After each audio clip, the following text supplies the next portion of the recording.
In a forgotten corner of time, where the veils of mystery mingle with the whispers of the cosmos, lies an ancient manuscript, a clandestine treasure that stirs the latent power within every soul. Penned by the skilled hand of Prentice Mulford, this manuscript unveils the concealed secrets of mind and spirit, unfurling a tapestry of marvels and cosmic enigmas before us. Close your eyes and allow the narrative to whisk you away to a realm where thoughts take tangible form, where the boundaries between reality and dreams blur, and where your inherent power awaits discovery. Embark on a journey through the dimensions of consciousness, delving into the enchantment that resides deep within your essence. Prentice Mulford's words serve as a masterful key, unlocking gates to unexplored realms of boundless potential. Within this audiobook, immerse yourself in transformative teachings that will unveil the latent capacities lying dormant within you. Are you prepared to unleash your supreme power and transcend the confines of ordinary existence? The adventure beckons, and destiny awaits with open arms. Welcome to Your Supreme Power by Prentice Mulford. There exists a gospel older than Christianity, older than Buddhism, older than Brahmanism, older than the classical religions of Greece and Rome, older than the worship of idols and ancestors. This gospel has been preached in various forms and names, with different emphases on different aspects of its truth and applicability, preached to different conditions of civilization and to the different characteristics of the peoples to whom the message is addressed. Probably as old as the earliest traditions of civilized man, its preaching becomes a periodic necessity through the evolution and growth of civilization. It acts as an alternative medicine, a corrective to that inherent tendency which civilization has to drift imperceptibly towards artificiality, to substitute the letter for the spirit, the creed for life, the formula for the thing signified, habit for deliberate conscious action, the sung leitmotif for the vivifying principle, false imitation for something true. The gospel I refer to is the gospel of the return to nature. To every generation in the history of the world since man became civilized, the realization of this state has been the dream of a few idealists who saw it existing in the dim past of the world's history, in allegorical form, as the golden age sung by poets. If older than all religions, it occupies its place as an essential element of all in the early stages of existence. Jesus Christ struck the keynote in his preaching when he said to his disciples, "Suffer little children to come unto me, for of such is the kingdom of heaven," and again when he said, "Except a man be born again as a little child, he cannot enter into the kingdom of heaven." The refrain of many of his commandments to his disciples was the adoption of what we should now call the simple life, so much talked about but so little lived in the 20th century. Buddha expressed the same thought and put it into practice by renouncing his princely life to adopt the life of the wandering preacher and mendicant. The same truth was inculcated in China by Lao Tse, and again at a later period in France by Jean-Jacques Rousseau in his Social Contract and his discourse on the origin of inequality among men. "Man is born free, and everywhere he is in chains," were the opening words of that inspiring message to the peoples of the earth. Man is born natural, and civilization makes him artificial. He is born in contact with nature and life, under the open sky and in the green fields. Civilization draws him to the courts and the cities. Man is born for freedom and equality. Civilization makes him a tyrant on one side or a slave on the other. The thought underlying this gospel, whether preached by Christ, by Lao Tse, now by Edward Carpenter in his Civilization, Its Cause and Cure Against the State, and again by his characters as preachers, is essentially the same. Because the scribes and Pharisees were hypocrites, for they had departed from the spirit to the letter, from nature to artificiality. What was the crime of the French monarchy which encouraged and perpetuated unnatural conditions and artificial restrictions which froze the lifeblood of the French people? What were the defects that Mulford claimed to see in American civilization, if not those directly resulting from the rapid growth of luxuries and supposed advantages that civilization and commercial development bring with them, as well as from the neglect of the forces inherent in nature itself? without which the lifeblood of a nation becomes polluted and impoverished necessarily. "You are lucky," writes Prentice very strongly, "if you love trees, and especially the wild ones that grow where the great creative force has placed them, and which are independent of human care, for all things that we call wild or natural are closer to the infinite spirit than those that have been enslaved, artificialized, and hampered by man. Being closer to the infinite, they have the force and the most perfect infinite thoughts. That is why when one is in the midst of wild nature, where every sign of man's works has been erased, one feels an indescribable joy and freedom that is realized nowhere else." This phrase seems to indicate an important note of all these movements of return to nature at any period of world history where they have taken place.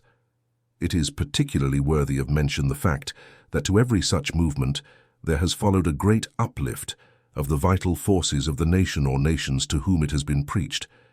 It acts upon the generation which hears its preaching as the spring winds act upon the sap of trees in winter.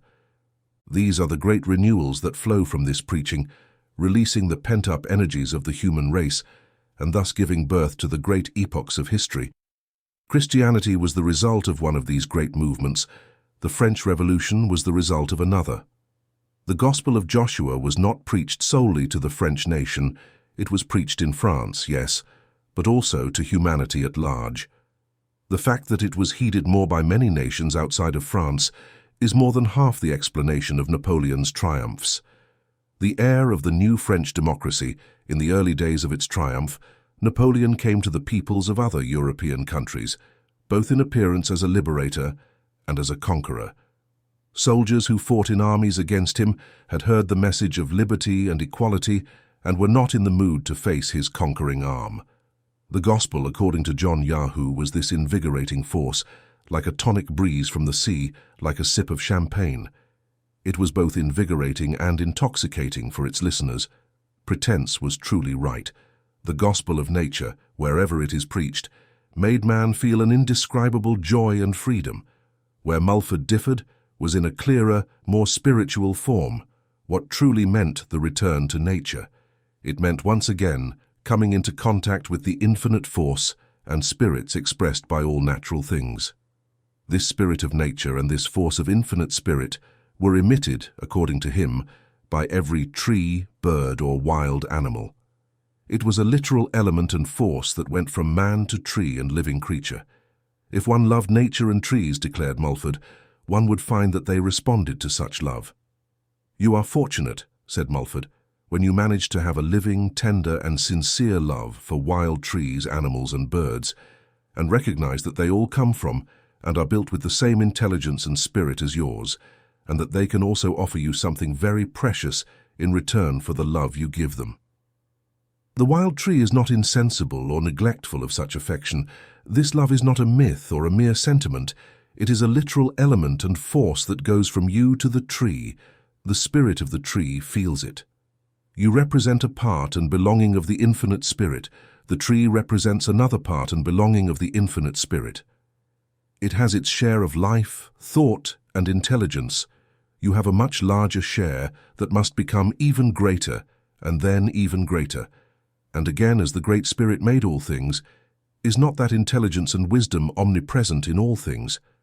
Then, if we love the trees, rocks, and all things as the infinite made them, will they not give us, in response to our love, each of their singular thoughts and wisdom? Will we not approach God through love for these expressions of God in rocks and trees, birds and animals? The poets have told us the same story. Sir Walter Scott did, for example, in his magnificent verses of The Death of the Last Minstrel. Do not call it vain. They are not mistaken, those who say that when the poet dies, silent nature weeps for his worshipper and celebrates his funeral. Those who say that the mute rock and the solitary cavern loudly moan the departed, and the rivers teach their abundant wave to murmur laments over his grave. He also understood communion with nature, as shown by many of his verses, especially his verses on the vision of the daffodils. The sight of the daffodils dancing by the lake was for him like the midnight dance of fairies or elves in the garden, an instinct with conscious vitality and the impulse of contagious movement. This image of the daffodils' pleasure in their own life and beauty automatically reminded the poet's mind and invited him to join them in their fairy festivities. No poet could have expressed the state of mind of communion with nature in lines of greater happiness. They are certainly well known, but for the nature lover, one could quote again and again the poet who exclaims, "I looked and looked, but I did not think of the joy the sight brought me." But often, when I lie in my bed, in quiet or in a meditative state of mind, reflected in that inner eye that is the happiness of solitude, and then my heart is filled with pleasure and dances with the daffodils. Other poets have expressed the same feeling of communion with nature in different forms and degrees of intensity. A lesser-known poet of our time claimed poetry as the spokesperson for nature and condemned its abandonment as a refusal to come into contact with the myriad voices of nature through means more articulate to his disposal. Take, for example, the following verses. "If you despise the sacred muse, beware that nature, remembering the past, indignant at this crime, does not deny you entry to her audience.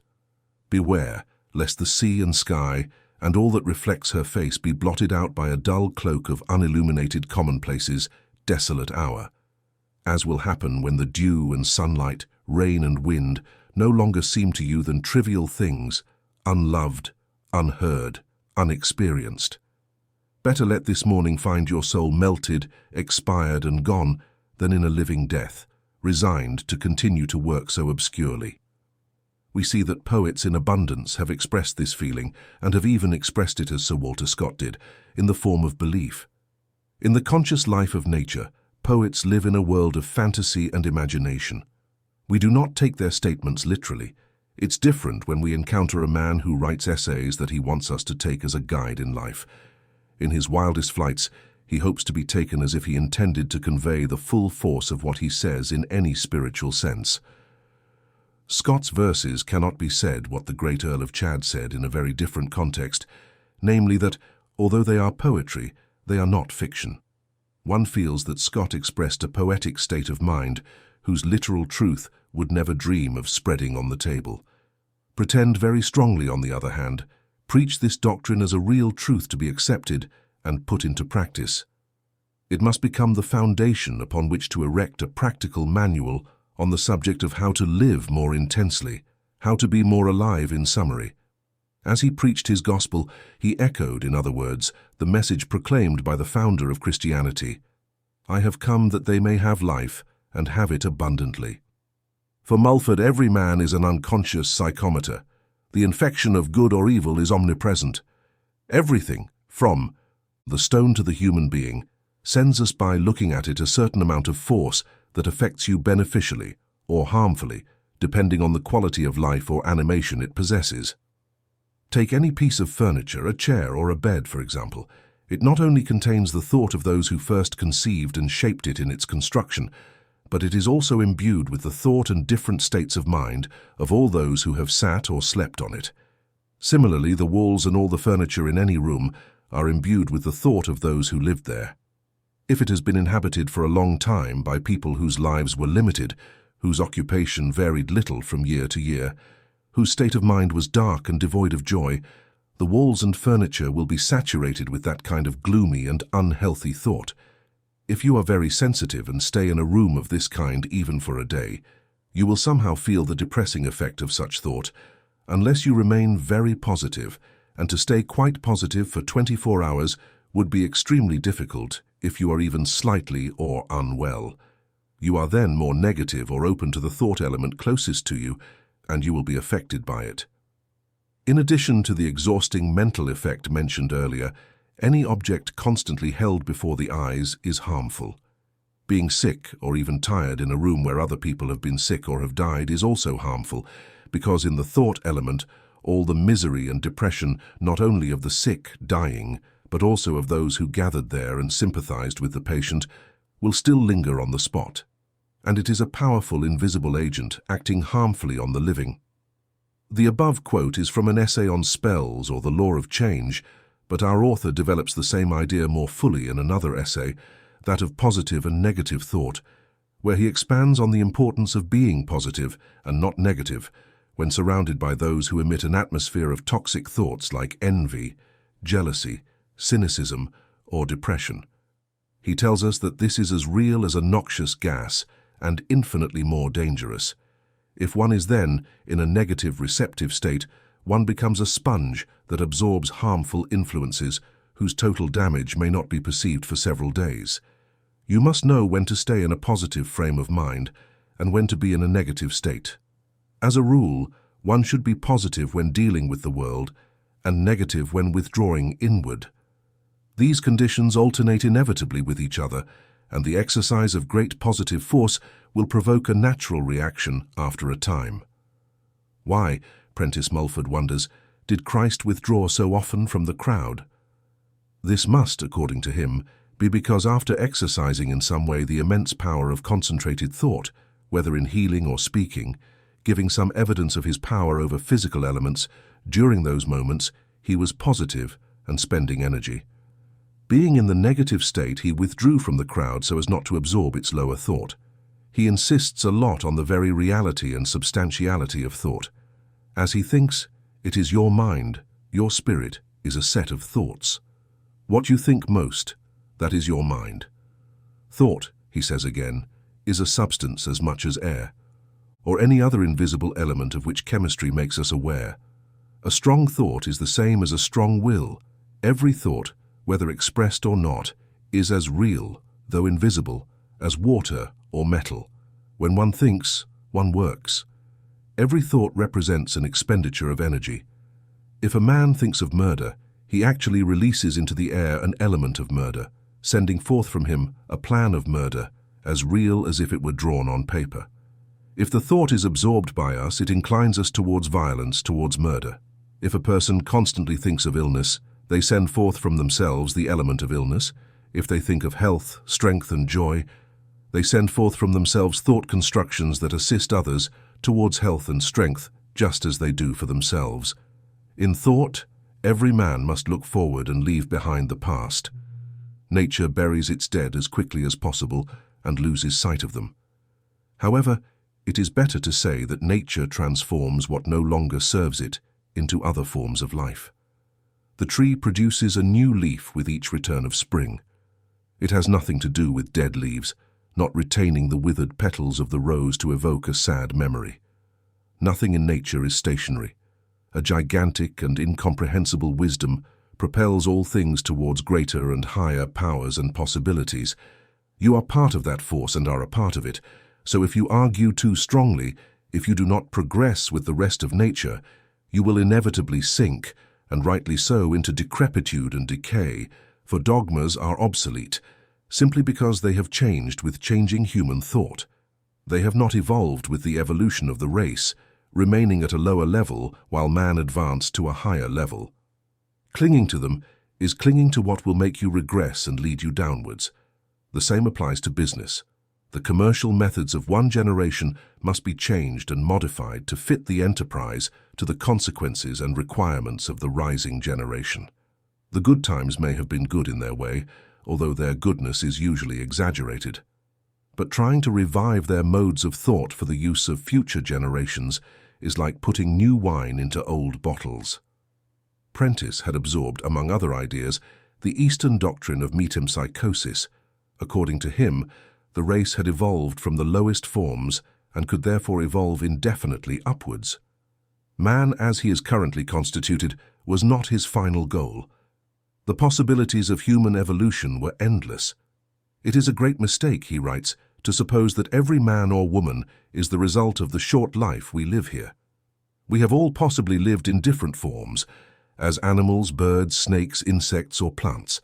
Our starting point in matter, in existence, has been dragged to the bottom of the sea, embedded in icebergs, vomited from volcanoes amid fire and smoke, tossed in the ocean, perhaps remained for centuries embedded in the heart of some Pleistocene mountain. We have risen and risen, now in one form, now in another, always gaining something in intelligence, something in strength with each change, until we are finally here. We have not yet advanced much. If man's power of development is indefinite, it follows from the fact that if one thinks very strongly, his power to prolong life is also limitless. That is, not only to prolong life under other conditions outside the physical body, but even to prolong life within the physical body itself.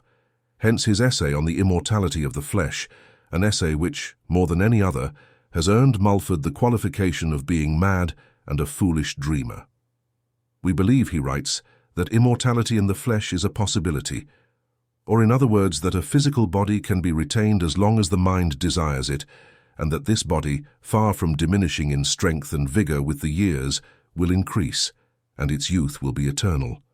There is a law of silent demand, says Mulford, and silent and continuous demand, made with the concentration of will and thought, can obtain whatever it asks for, whatever it claims as its own. Because every human being is part of infinite life and has an inalienable relationship with the Supreme Power, over time, our author predicts the construction of a building that will have the nature of a church, where all people of all conditions, ages, nationalities, or beliefs can come to lay their needs before the great Supreme Power and demand from that power that it fulfill them. This must be a church without sects or creed, open every day of the week and every night until a reasonable hour, a place of silence for the purpose of silent demand or prayer, a place of sincere demand for permanent good, but not a place of sadness. A church should be a sanctuary for the concentration of the strongest thought power. The strongest thought power is where the motive is highest. You can obtain such power through the tireless silent demand of the Supreme Power of which you are a part. This power of silent demand can then be used for all purposes. It can be used, for example, to keep the body healthy, to repair tissue wear and tear, to prevent aging and the final perdition of the physical body. The body constantly changes its elements according to the condition of the mind. If it is in certain mental conditions, it transmits to itself elements of decadence, weakness, and physical death. If it is in another mental condition, it adds to itself elements of strength and life. What the mind supposes in both cases is thought or belief. Thoughts and beliefs materialize into flesh and bone. Belief in inevitable decadence and death brings from mind to body the elements of decadence and death. Belief in the possibility of a constant influx to the spirit of life brings life. These ideas, as I suggested previously, seem quite fanciful, but it is curious to note that science does not dismiss them as categorically as one might expect. Messrs. Carrington and Midder, in their book on death, its causes and phenomena, which very directly addresses this interesting question, cite the observation of a physician, Dr. William who asserts that there is no physiological reason for man to die. Dr. Monroe, in his statement that the human body, as a machine, is perfect, is also cited. Apparently, it is intended to last forever. Dr. Thomas J. Allen, quoted in the observation, asserts that the body renews itself and should therefore not deteriorate through constant disintegration. The issue is not so much that natural death, as we call it, is unnatural, but that the reason why humanity dies after a certain age has never been satisfactorily explained from a medical standpoint. And medical evidence does not suggest that man could conceivably be immortal, just as the process of decay could be indefinitely delayed. In summary, man could live to a much older age than at present.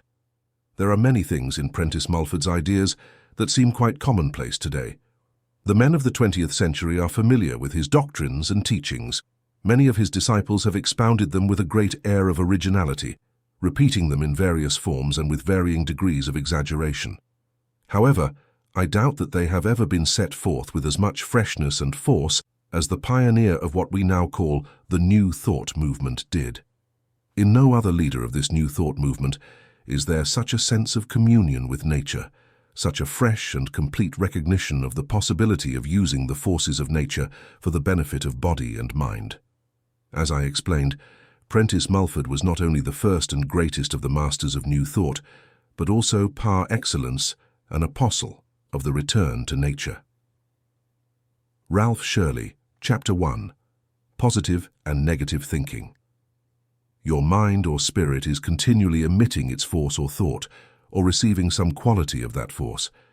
Just as an electric battery can send out its energy and may receive a response afterward, when you use your force in speaking, in writing, or in any physical effort, you are positive. When you are not using it, you are negative.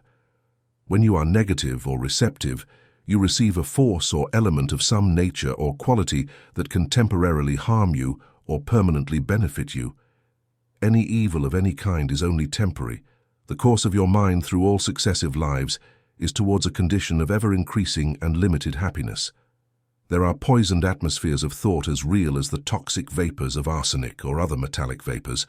You can, if you are negative, in 1 hour by sitting in a room with people whose minds are filled with envy, jealousy, self-depreciation, absorb from them an element of thought freely poisoned, full of disease.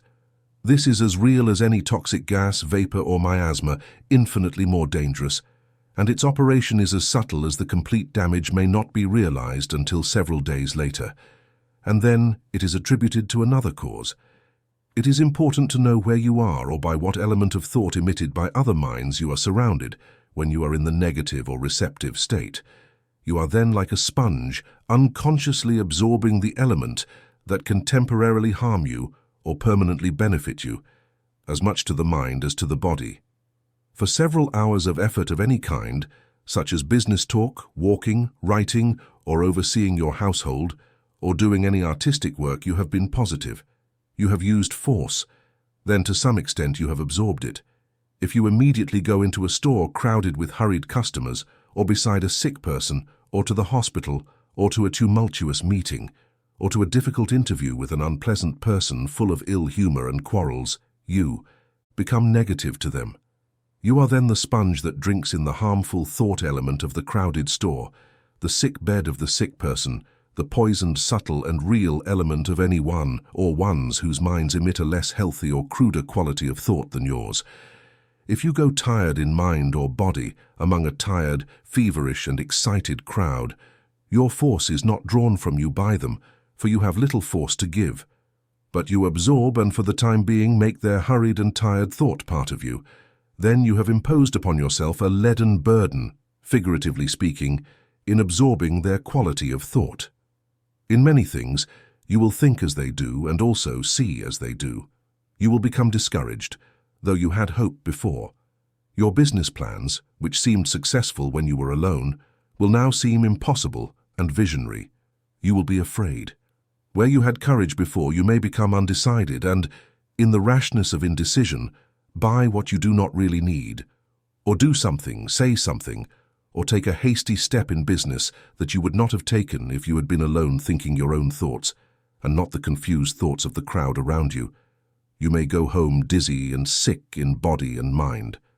Through these causes, the person you will meet in an hour, or the mental state in which you will be when meeting them, can cause the success or failure of your most important projects. From that person, you can absorb a thought that could make you alter your plans, whether for success or failure. If you must mingle with crowds or minds whose thoughts are inferior to yours, do so only when you are mentally and physically stronger, and leave as soon as you feel tired. When you are strong, you are the positive magnet that repels its harmful thought. When you are weak, you become the negative magnet attracting their thought towards you, and such thought is laden with physical and mental diseases. Positive men are leaders and pushers, and they have the greatest success in the world. However, it is not good to always be in the positive mental state or as an emitter of forces. If you do, you deviate from yourself many valuable ideas. There must be a time for the mental deposit of force or thoughts to replenish so that it can be used again. The person who is always in a positive mental attitude, he or she, will never listen to new ideas without immediately opposing them. They never take the time to give a peaceful hearing to ideas that may seem wild and extravagant. They always insist on what does not seem reasonable to them, whereas it must necessarily be reasonable for everyone else.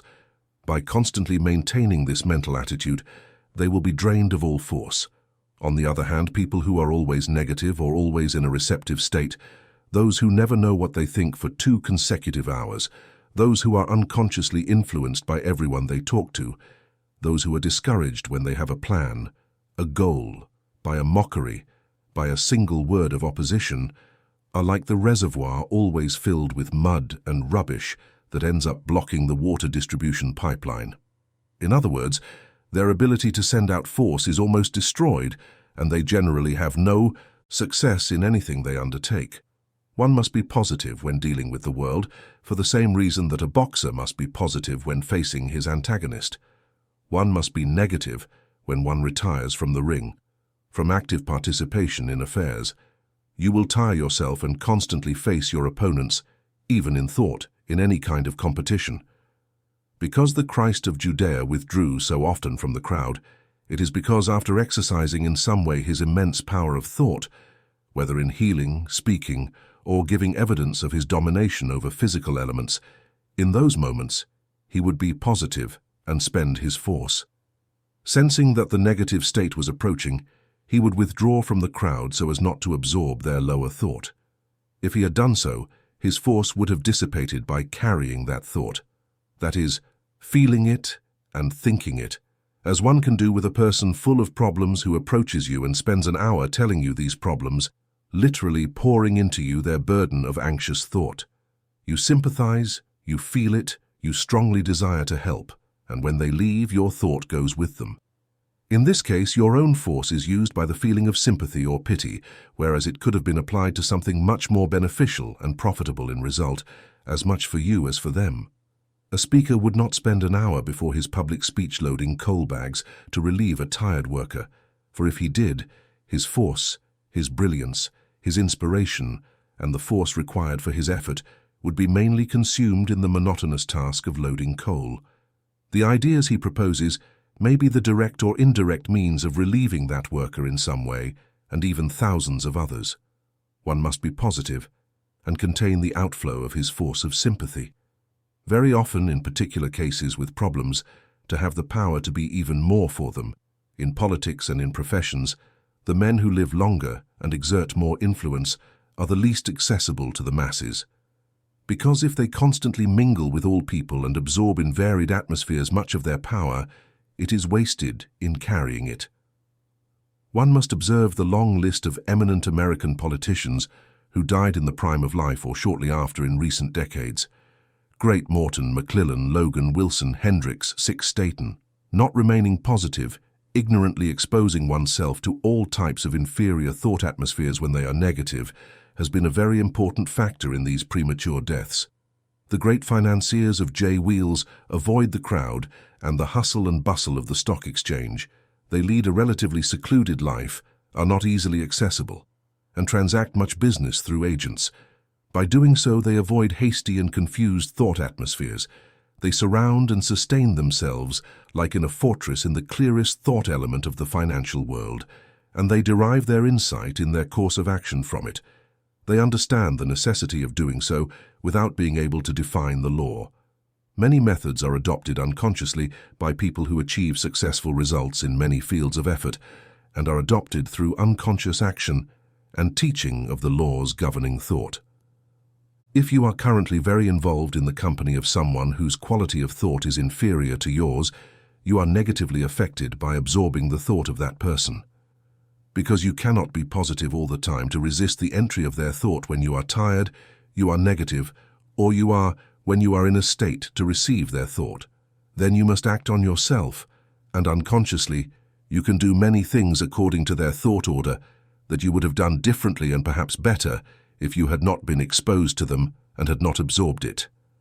If you absorb thus the element of fear of indecision from someone, you will act in affairs with your own natural confidence, courage, energy, and determination. It doesn't matter what your relationship is with those whose temporary or permanent association may be harmful, be it with the father, brother, sister, wife, or friend. If their mental growth is inferior to yours and therefore they cannot see as you see, you risk being harmed in your mind, your purse, and your health by constant association. For this reason, the Apostle Paul advised people not to be unequally yoked in marriage, for he knew that two people who live constantly together but occupy different worlds of thought, one of them will surely be injured, and the most injured is the higher, finer, and broader mind that is burdened, mutilated, and chained by the coarser thought absorbed from the lower. If you are in sympathy or active relationship with a person who is nervous, excited, irritable, devoid of any ability to rest, always preoccupied with something and rushed from morning till night, even if separated by hundreds of miles, when you are in the receptive state, you will have that person's mind acting harmfully in yours, and you will therefore send yourself much of their raw, agitating and disturbing thought element, which will bring unpleasant results for the body. The only way to avoid it is to break off that relationship and sympathy as soon as possible, and to keep those thoughts away from your mind. Occupy yourself with a distraction or occupation whenever your mind turns to them. For every time you so think, you are sending your real life and vitality in their direction. And in doing so, you may convey a current of life and force that will bring them some relative success in many undertakings, a success that may be lacking to you as you are transferring your capital of force when you should be using it for yourself. Coarser minds can only appropriate a part of it, the rest is wasted. They may live on it and thrive. In return, they only send you the element that brings disease, lack of energy, and sterility of ideas. Proper association is one of the greatest agencies for achieving success, health, and happiness. Association means something beyond the physical proximity of bodies. You are literally closer to the person or people you think about, even if you are 10,000 miles away.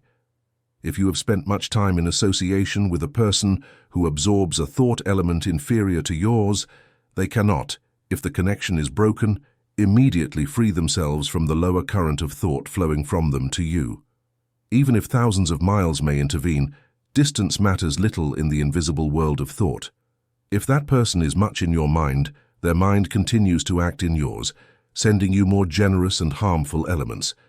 You must learn to forget them if you want to escape injury. This must be a gradual process. By forgetting, you cut the invisible cords that bind you through which injurious elements have been sent to you.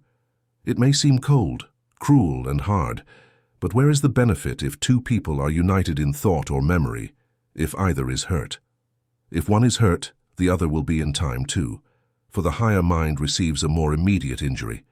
Many people fail to reach the position where they should be because of this cause. Through this cause also, diseases, lack of vigor, corpulence, and clumsiness arise. The coarser element sent by another and absorbed by you can materialize into physical substance and be seen and felt in your body as unhealthy and excessive fat, swollen limbs, or any other external sign of disease and decay. In this case, it is not really your own body and manageable or deformed that you carry on you, it is the lower body of the other person sent in thought. Year after year, this process continues. The heavy frame you carry eventually becomes too heavy for your mind and then it falls. You are dead to the estimation of your knowledge, but you are not really dead. You have simply fallen under a burden that could no longer be borne. Even a book that greatly interests them, that brings their sympathy, and that has much to say about the mental or physical distress of the person who attracts their sympathy, can, if they read it in a receptive negative state, bring some form of the physical or mental ailments referred to therein. This book is the representative of the spirit of the individual whose story it contains, acting upon yours and bringing to you in thought form all the morbid and unhealthy mental states of that person. For a while they settle in you and become a parasitic part of you. In this way, great harm can be done to sensitive individuals through the reading of novels, or even real-life stories filled with physical or mental suffering. If a character for whom you feel a strong attraction is described as confined for many years in a dungeon, suffering physical and mental pain due to this imprisonment, similarly, within the pages of this book, you follow this life and immerse yourself in it, truly living this story. If you read this narrative day after day and fully absorb it, you will find that your vitality or digestion is affected in one way or another. The law operates even if you never imagine that the cold you catch more easily, due to lack of vitality, the headache or the weakness of digestion are due to a temporary mental condition brought about by living in the thought of this book while you are in the receptive mental state. These are harmful books, just as are the plays that play on people's emotions in the dramatic representation of scenes of horror, anguish, and death. The health of thousands of people is affected by attracting and fixing in themselves, while in the negative or receptive state, these harmful thought currents and accompanying mental states. During meals, you must always be in the receptive state, as you then collect the material element to nourish the body. If you eat in a calm, composed and joyful frame of mind, you receive a similar thought. Eating and grumbling, discussing vehemently or intensely with others, eating while continuing to think about business and planning it, is being positive when in reality, you should be negative. It's like working with your body while you eat. At the time of discussion or grumbling, you send that force necessary for digestion. It doesn't matter if you grumble or argue aloud or mentally, there is also a detrimental result for you. When a person at the table has, for whatever reason, an offensive habit, a particularity of behavior or unpleasant mood for you, and you are thus compelled to endure rather than enjoy their company, enduring all this means expulsion of positive thought. In other words, the work of the mind to drive away boredom, especially during the evening dinner, should be the climax of the day's happiness. Where there is a union of minds perfectly in accord with each other, light, brilliant, lively, and humorous conversation ensues.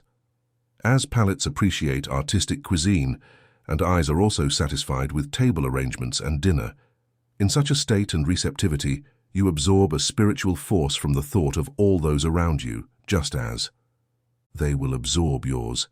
But if you dine in a social dungeon, in the refectory of a restaurant where only material food is served, in an unhappy family full of jealousy and petty complaints, in a boarding house trough, you may exhaust yourself resisting or enduring the discomforts, thereby diminishing the power of digestion and assimilation of your food. And you also absorb more or less the discontent or bad mood of those around you. Thus you burden yourself with a worse than useless burden, a burden that is the true cause of imperfect digestion, consequent physical weakness, and mental restlessness or irritability. When you are alone for long periods, you attract and surround yourself with a quality and current of thought from minds similar to yours. That's why, in moments of solitude, your thought may be clearer and more pleasant than when you are in the company of others. Then you live in another finer world of ideas. You may not consider these ideas as mere idle thoughts. You might not dare mention them to others. You might desire company and take what you can get or what is imposed upon you. With that, your ideal world is shattered and may seem absurd. You are in the stream of thought of your neighbors, in their line of conversation and in their motivations. You speak and run like them, criticize, censure, judge, and perhaps abuse others who are not present. When you find yourself alone again, you feel a sense of dissatisfaction with yourself, a certain vague condemnation for what you have done. It's your higher thought, your true self, protesting against the harm done to it by the lower thought, or perhaps not so much your lower thought as the lower thought you absorb when you are in this company, and which, for a while, becomes a parasitic part of you, just as the vine of the grass can cling to the oak from root to highest branch, drawing its sustenance, giving poison in return, and finally covering it in such a way that the tree remains hidden and eventually dies. Similarly, refined spirits are often buried, hidden, and their true expression hindered by the lower and parasitic thought which, unaware of the harm it can do them, insinuates itself between them, associates with them, and eventually fixes itself to them. They are no longer themselves. And perhaps since their earliest physical life, they have never been themselves in regard to outward expression. They are like oaks buried and hidden by poisonous ivy. But they may say, "And I cannot live alone and without association." This is true. It is neither desirable nor beneficial that you should do so. It is not good for man or woman to live alone. What is most desirable, beneficial, and necessary is that you feed upon the element of strong, healthy, vigorous, and joyful thought emanating from the mind whose aspirations, ideals, and motives are similar to yours. When you sever the association or the flow of your thought with those who are harmful to you, not only do you avoid the influence of their poor quality of thought, but you also open the door to something better. Then gradually you will physically attract those who can provide you with both more enjoyment and more assistance. Your higher mind is a form or invisible link that always connects you with similar higher minds. They cannot act upon you in any way as long as the association persists, or you are bound in thought to what is lower. Such a link or association blocks access to what is higher. Real life in a state of continuous variety involves opening the mind in the right direction and maintaining that openness, endless association with other similar minds, and receiving an unfailing supply of strength, vigor, and elements of eternal youth. The source of eternal youth, youth of both body and mind, lies in attaining that attitude or mental condition which is instantly positive, casting aside all negative and lower thought, and receptive to higher and constructive thought, full of courage and devoid of any fear. It considers nothing as impossible, feels no hatred towards any individual, despises only error, and is full of love for all, extending its sympathy wisely and carefully.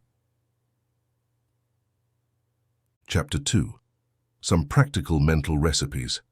None of us can hope to believe and live according to the new laws, principles, or methods of life all at once, even if we are convinced of their truth.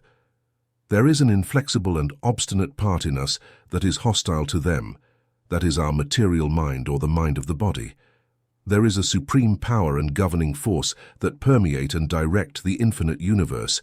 You are part of this power. As part, you have the faculty to constantly attract to you, through silent desire, prayer, or request, more and more of the qualities, goods, and characteristics of this power. Every thought of yours is a real thing, a force. Repeat this twice to yourself. Every thought of yours literally builds something for your future, whether for good or for ill. So, what is your mind focused on now? Is it on the dark or bright side, the ugly or lovely? It is exactly the same as asking what kind of life or results you are creating for the future. If now you find yourself compelled to live in a mediocre house, sit at an inferior table, or live among rudimentary and vulgar people, do not say that you must always live like this. Live while focusing your mind or imagination on a better house. Sit with imagination at better-served tables and among superior people. When you cultivate this state of mind, your forces lead you to something superior. Being rich in spirit, in mind, in imagination, and with time, you will be rich in material goods. It is the state of mind you are in, whether you crawl or aspire, that actually shapes the physical conditions of life for you. The same law applies to building the body in imagination. Live in a strong and agile body, even if yours is currently weak. Do not limit your future possibilities by saying that you must stay here, that you must always be beneath such and such great man or woman. My body must weaken, decline, and perish, because in the past, the bodies of many people weakened and perished. Do not say that my powers and talents are those of an ordinary person. I will live and die as millions before me have done. When you think like this, as many people do unconsciously, you lock yourself into a lie, then you attract the bad and painful results of a lie. You block and chain your aspiration to grow toward powers and possibilities beyond the current knowledge of the world. You move away from truth and higher possibilities. Within you resides a power, an ability, a shade of talent, unlike any that any human being has ever possessed. There are not two minds exactly alike, for infinite force creates infinite variety in each of its expressions, whether it be a sunset or a mind. Sometimes it is necessary to free yourself permanently from all fear. Every second of this thought contributes to freeing you forever from the slavery of fear. The infinite mind knows no fear, and your eternal heritage is to grow ever closer to the infinite mind. We absorb the thoughts of those with whom we sympathize most and with whom we associate. We insert their mind into ours. If your mind is lower and not on the same plane of thought, by absorbing it you take and cultivate a lower and harmful mental graft. If you surround yourself with carefree people, with no aspirations, no purpose or aim in life, no faith in themselves or anything, you put yourself in the stream of failure thought. Therefore, you will be inclined to failure, for from these people your closest associates will absorb their thought. If you absorb it, you will think it and put yourself in the same state of mind as them. If you think like them on many things, you will find yourself acting like them, regardless of the greatness of your mental gifts. Your thought certainly absorbs the type of thought it is most frequently exposed to. If you are with successful people, you will absorb the thought that leads to success. Failures always send thoughts of disorder, lack of system, lack of method, or imprudence, and discouraged thought. If your mind is too in tune with theirs, it will certainly absorb these thoughts, just as a sponge absorbs water. It is better for your art or your business that you have no intimacy with careless, neglectful, or disorderly minds. When you mentally isolate yourself from the unfortunate and wasteful, your body will not stay long near theirs. You then enter another force or current that will lead you to the lives of more successful people. When you do not know what to do in a business affair or anything else, wait, do not act. Get rid of uncertainty as much as possible. Your goal will be as strong as ever, and you will accumulate strength to set that goal in motion. This comes from the supreme power and manifests itself in the form of idea, inspiration, event, or opportunity. In all enterprises, if you place your main reliance and trust in an individual or individuals rather than in the supreme power, you are off the path of the most perfect success. The highest and real success means, in addition to wealth, increased health, vigor, and constant growth towards powers and possibilities as yet unrealized by the race. Regarding your affairs, do not speak to anyone, man or woman, of your plans or projects, or anything connected with them, unless you are perfectly sure they wish you success. Do not speak to people who listen to you out of politeness. Every word thus spoken represents a force withdrawn from your project. The number of people with whom you can beneficially converse is very limited, but the good wish of a true friend, if he listens to you for only 10 minutes, is a literally living and active force added to yours and thereafter works in your favor. If your aim is uprightness and justice, you will be guided to those whom you can trust and safely speak to. Your inner feeling will tell you in whom you can trust. If you allow yourself to be dominated, intimidated, or deceived by others without inward or outward protest, you consent to deception and entrapment. You agree to it. 3 people engaged in any form of gossip or scandal generate a force and send it out as gossip and scandal. The thought they send into the air comes back to them and harms them in mind and body. It is much more advantageous to speak to others about things that will be beneficial. Every sentence spoken is a spiritual force for you and for others, for good or for ill. 10 minutes spent in complaining about your luck or envying others because they have more luck than you means 10 minutes of your own force wasted in aggravating your own health and fortune. Every thought of envy or hatred sent to another is a boomerang that returns to you and harms you. The envy or aversion we may feel towards those who, as some say, have it easy, the unpleasant feeling we may have in seeing others ride in cars and roll in wealth, represents just as much thought, that is, force, wasted in the most extravagant manner. If this has been your habit or usual state of mind, do not expect to get out of it immediately.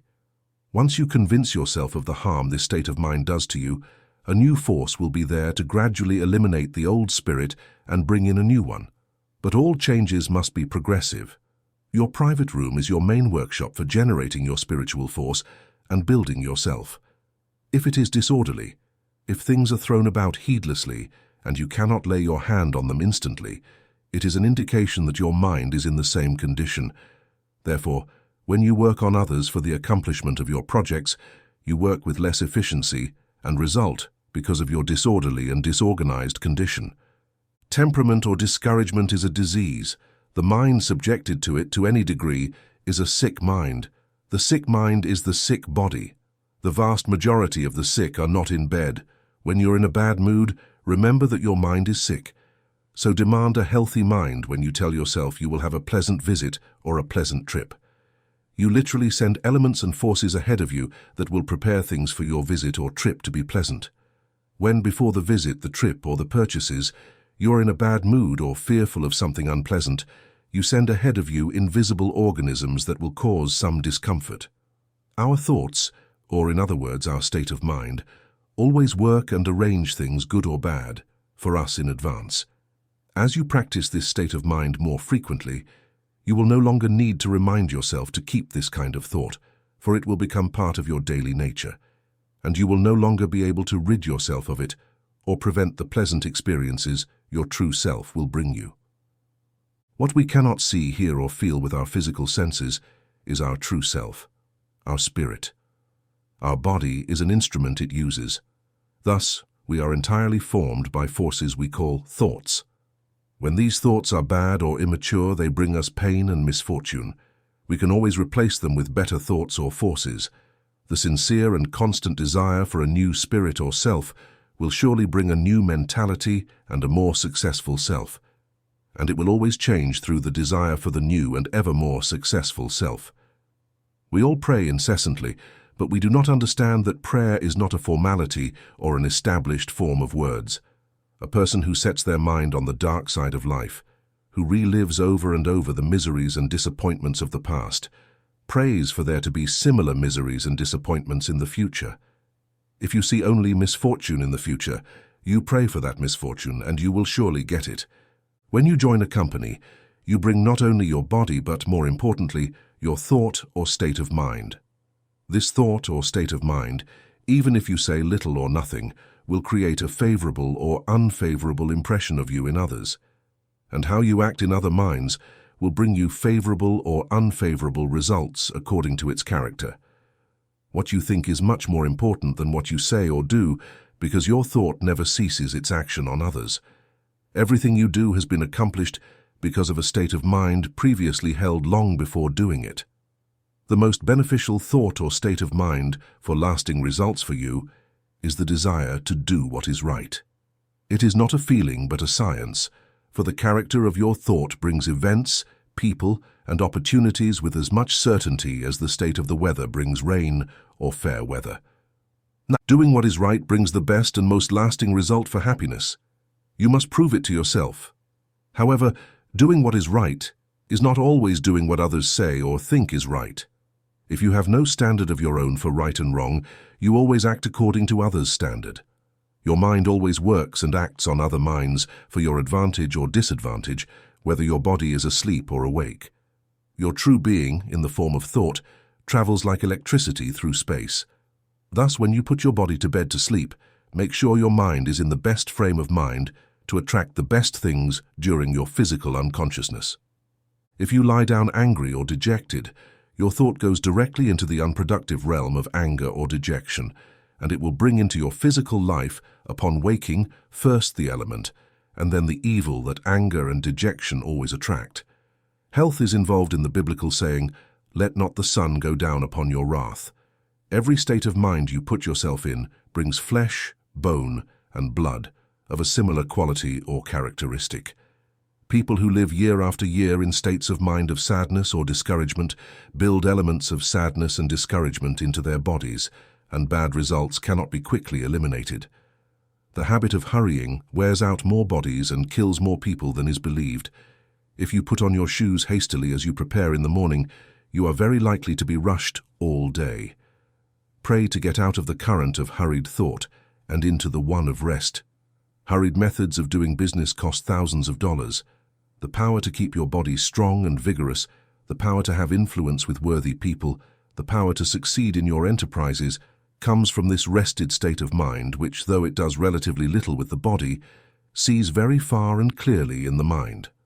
Thus, when in the morning you look at what needs to be done and begin to feel overwhelmed and rushed by the concerns of home, writing, shopping, people to see, the many things to do, sit down for 30 seconds and say, "I will not allow myself to be harassed or mentally carried away by these duties.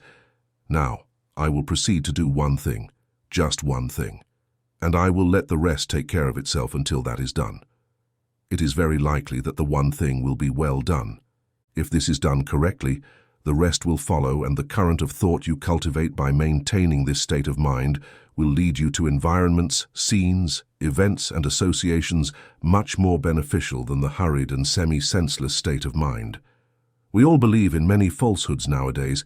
It is an unconscious belief. Error does not present itself to our mind, but we continue to act and live according to our unconscious error, and the suffering we may experience comes from this mistaken belief. Demand every day the ability to see our mistaken beliefs. Do not be discouraged if you see many more than you currently believe. They cannot all be seen and corrected at once. Do not take a sensation of fatigue or languor during the day as a symptom of illness. It is simply your mind demanding rest from an old routine of occupation. If your stomach is upset, make your mind responsible for it. Tell yourself that this unpleasant sensation comes from a mistake in thinking. If you are weak or nervous, do not blame your body. Say again that it is a state of my mind causing this physical ailment, and I demand to rid myself of this state and get a better one. If you believe any medicine or medical advice will do you good, by all means, take it, but think and keep this thought behind it. I take this medicine not to help my body, but as an aid to my mind. Your child is a spirit having shed the body it used in a past physical existence, and perhaps of another race and country. It has received a new body like you did in your own childhood.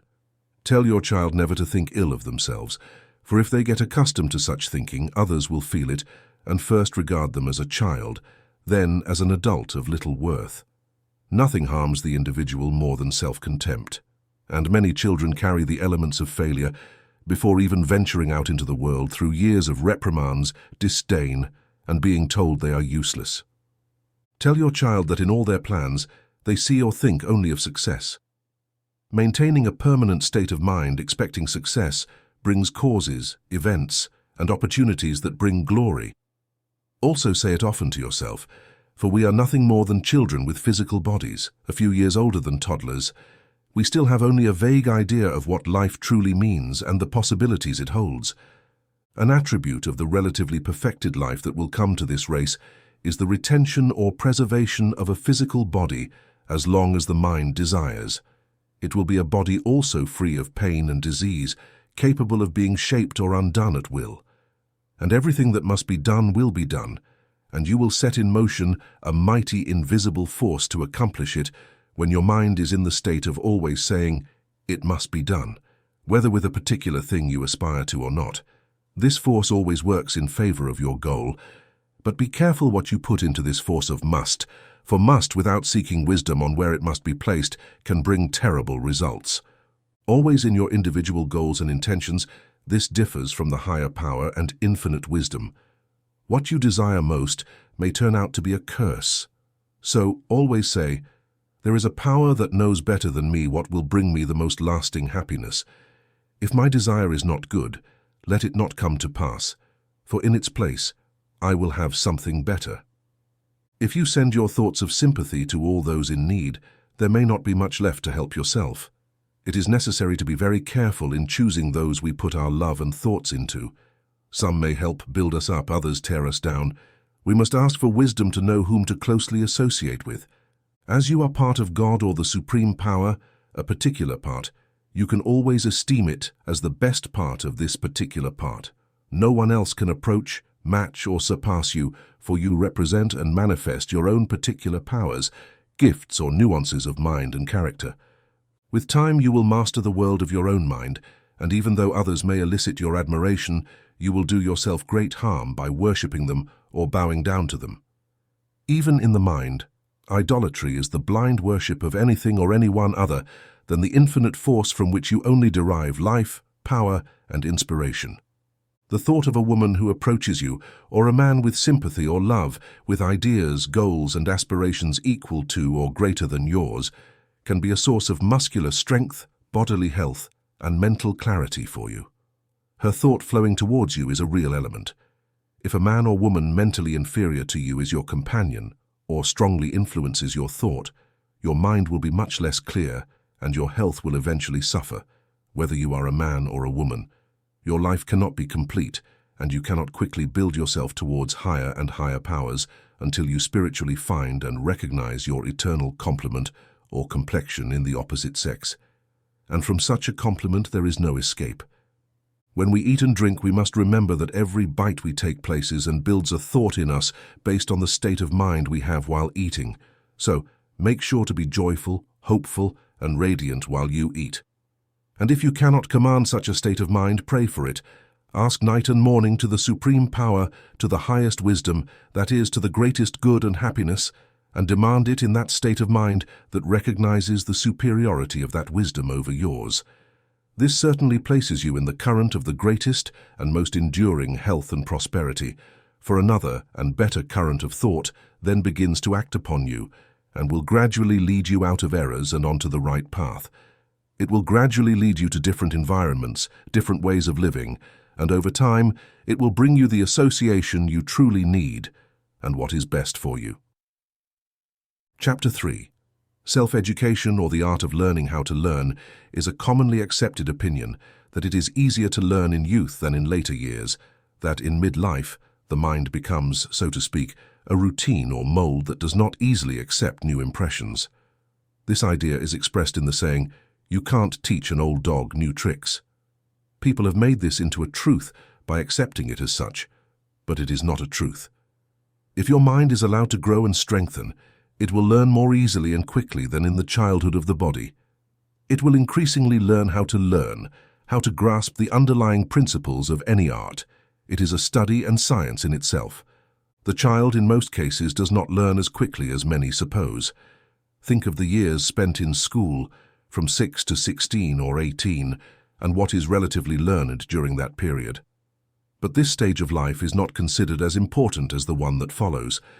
At 18 or 20, it would be considered dull-witted, the one who would need 14 years to gain only what many children gain from 6 to 20.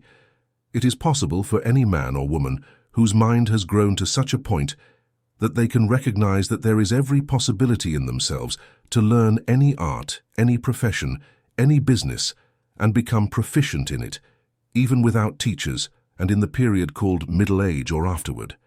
This firstly by striving to learn, secondly by stubbornly fighting against the idea that they cannot, or that they are too old to learn. Thirdly, by ceasing all efforts to become proficient in their new vocation as soon as they become tiresome or tedious, and making this effort a recreation and not hard work. Fourthly, by not allowing another person to argue, mock, or ridicule them for the truth that the human mind can accomplish anything if it constantly puts its forces into it. Fifthly, by keeping their minds in the attitude of always desiring, demanding, praying for any quality or trait of character or temperament they need to succeed in their effort, and whenever the thought of such an effort is in the mind, it must be accompanied by this silent thought: I will do what I have set out to do. There should be no hard study at any age. True study is an easy and enjoyable mental effort, like when you observe the movement of an animal that arouses your curiosity, or of a person who interests you. You study when you admire and examine the structure of a beautiful flower. You study the method and style of an actor or actress when they attract and captivate attention and admiration. All admiration is actually a study. When you admire something beautiful, your mind focuses on it unconsciously. You examine it. You effortlessly remember many of its traits or characteristics. This unforced examination and attention are a study. Trying to admire is trying to love. Trying to love, or being forced by others to try to love, usually ends in hatred of the thing, or forced searching within oneself. One reason why so often the schoolboy hates to learn is his choice. The experience of those who have preceded us in any art, trade, occupation, or profession is undeniably valuable, but valuable only as a suggestion. There are many things that are established as rules and canons of art that constantly shackle and repress originality. Although indirectly conveyed to students is the idea that maximum perfection has been achieved in some art by some old master, and that it would be ridiculous to think of surpassing it now, genius knows no old master, no established form of rules made for it by others. It creates its own rules as it advances, as Shakespeare, Byron, and Scott did in literature, and the first Napoleon did in war. And your thought may have in it the seed of a new idea, discovery, invention, or a new interpretation of art in a form the world has never seen before. Every man or woman who loves to look at trees and flowers, lakes and streams, waves, waterfalls, and clouds, has in him the faculty to imitate them in the effects of light, shadow, and color. In short, he has a taste for painting. You say that people must have art born in them to be artists. I say that if you admire art, you have in you the faculty to progress in that art.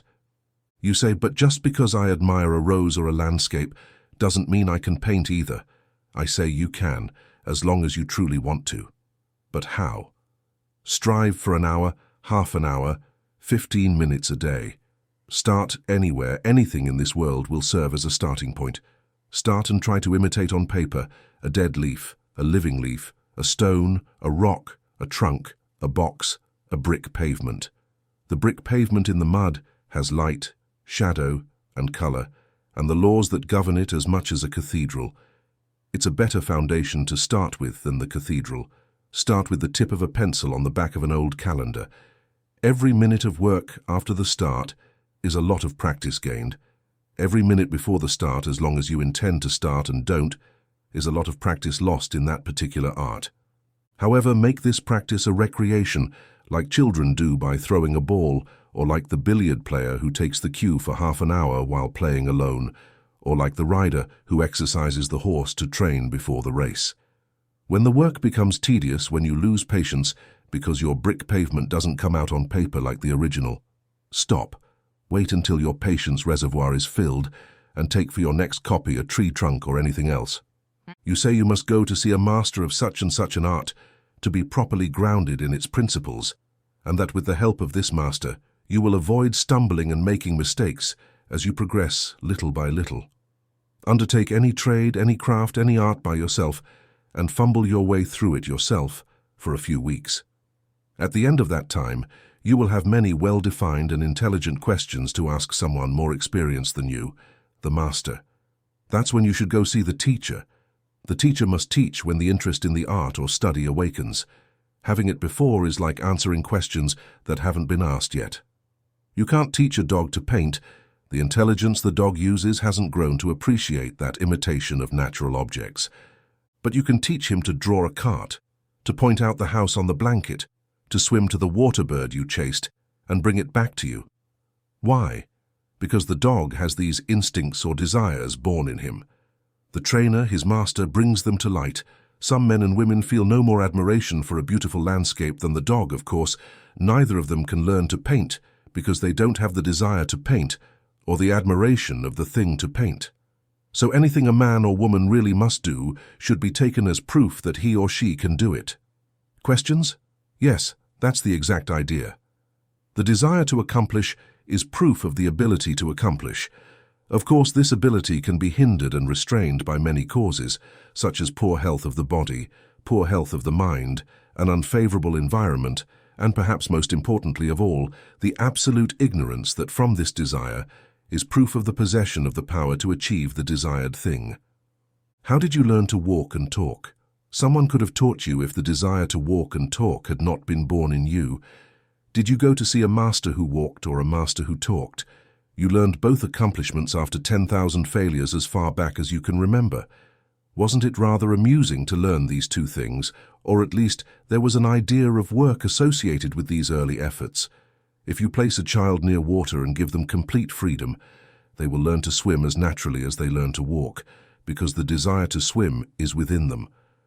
After learning, if they see a better swimmer, they will naturally try to imitate them, and all this effort from start to finish will be much more recreational than laborious.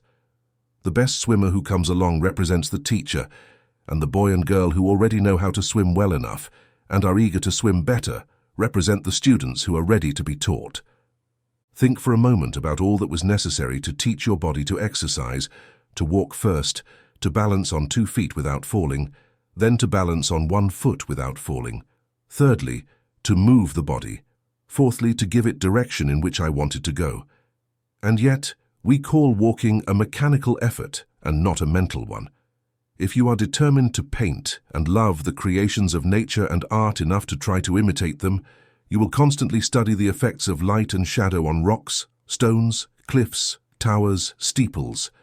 You will observe and study, rejoicing in the many changing aspects and colors of the sky as never before. You will discover, as you continue to observe, that nature has a different hue for each day of the year and almost every hour of the day. You will suddenly find all this new and lasting leisure without money and without price. You will then discover new interests and sources of entertainment in studying the works of painters and their methods. They will be revealed to you as quickly as your appreciation grows to them. The same principle applies to any branch of mechanics or art, to anything. Of course, it is better to devote yourself to what you feel most inclined to, that is, admiration. If you have an occupation that doesn't suit you and you want to devote yourself to an art that does, if you have 15 minutes a day to spare for it, start with that art. If it's painting, paint a brick in a leisure moment as well as you can, and only as a means of entertainment. If it's sculpture, you always have means of practicing, whether with a knife and a bit of wood. If it's music, a flute or a guitar with just one string will provide you with means of practice, for you must start in the simplest way. Just as you crawled before you walked, there must be imperfect effort before there can be relatively perfect result. For when you start thus, you start to practice with an instrument far more ingenious and complicated than anything you can buy to use in your art, namely your mind. If we start in this way, we start something more. We start to attract towards us unseen but powerful means, aids and organisms to help us. You must not wait for success in an hour, a day, a month, or a year. But if we persist, relative success is in steady progression. The effort of this month is better than that of the previous month. There may be periods of weariness and discouragement, periods when, looking back, it seems we have not progressed, periods when indeed it seems we have retrogressed, when it seems we are doing worse than at the beginning, periods when we lose all interest in the work. It makes us sick to look at it, even to think of taking it up again, and in a sense the guilt of our neglect intensifies the sickness. This is a mistake. If in our music, our painting, our profession, our business, whatever it is, we strive to attain a certain result and fail week after week to attain it, we are still progressing towards it. We may not be able to see this progress because it does not go in the direction we think it should. There may be a loose screw in some part of our mental being that we have not taken note of, and that is causing us to go backwards. This screw is in the mental state in which we undertake our work or research. We may be too impatient or hurried. We take up the pen, brush, or tool with a hurried state of mind. We want to do too many things at once, or we insist on grouping the accomplishment of several things within too short a time limit. Or we are unable to let go of all thought, except that which concerns the effort we have undertaken. All these states of mind are destructive to the best effort. They take away much of our strength. This effort often leads to the inability to do anything that suits us. We abandon our work with disgust. We may not pick it up again for weeks. Finally, we may start it again with an apathetic and indifferent mindset. We don't strive to do something perfect or that matches our ideal in an instant. It's precisely when we produce some new effect, when we reach the idea we have set ourselves, when we are surprised by the seemingly accidental development of a new power within us. There is a great mystery in this, a mystery that we will never solve, the mystery that every purpose that this power within us that we call the mind proposes. It sets persistently. That purpose is achieved, it always comes to pass. Not only when we work for it with the body and the intellect, but we always grow towards it, even when it seems to have been forgotten for the moment, or when we sleep. This persistent purpose, this strong desire, this unceasing thirst is a seed in the mind. It is rooted there, it is alive, it never ceases to grow. Perhaps we will never know why this happens. Maybe it's not desirable to know. It's enough to know that it is so. There is a wonderful law involved in this. This law, when known, followed, and trusted in, leads each individual to powerful and magnificent results. This law, followed with open eyes, leads to more and more happiness in life, but followed blindly, involuntarily, with closed eyes, leads to misery. To succeed in any enterprise, art, trade, profession, it is only necessary to hold it persistently in mind, with a purpose, then to study, to put all your efforts into it, as if it were a game, a recreation. The moment it becomes hard work, we do not progress. By game, I mean that the body and mind work easily and pleasantly, no matter what a man or woman does, whether it's sanding or sweeping floors. When the mind is interested in this work, and the muscles are full of strength, this effort is a game and is more likely to be well done. When the muscles are exhausted of their strength, and only the will pushes the body forward, the occupation quickly becomes monotonous work, and is much more likely to be poorly done. Start from the lowest, as low as sand, mud, bricks, but the principle is the same, whether the worker is a cart driver or a Michelangelo. The science of learning to learn thus greatly implies that of making every effort a recreation. This is not as easy as it may seem. It requires constant prayer for patience, patience, and more patience. Patience for play.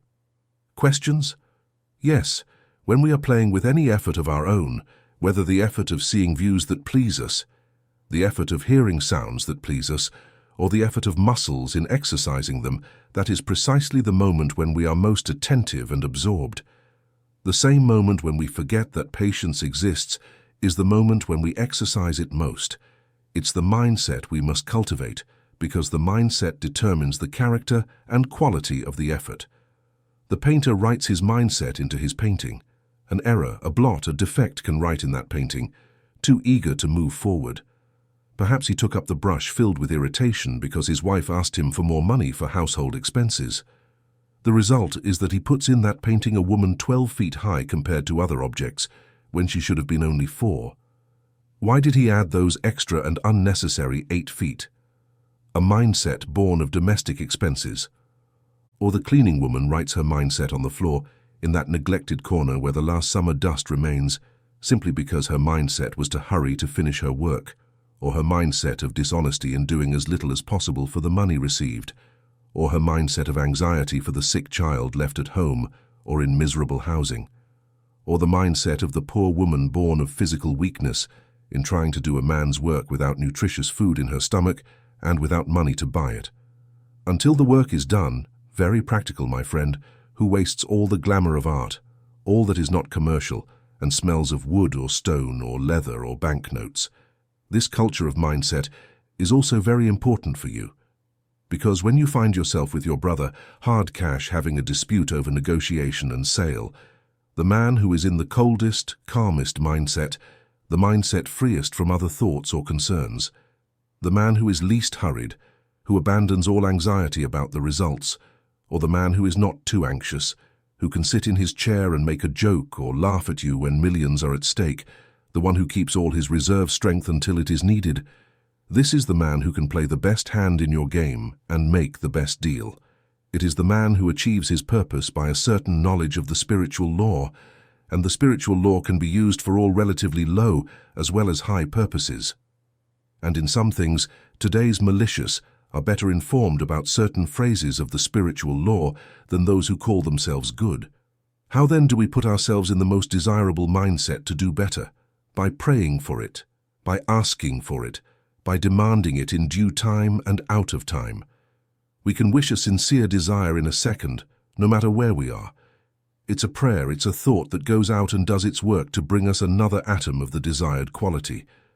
This atom is never lost. It adds up and adds its strength to all the other atoms of the same quality thus obtained. So you call it simple, it's too easy a method.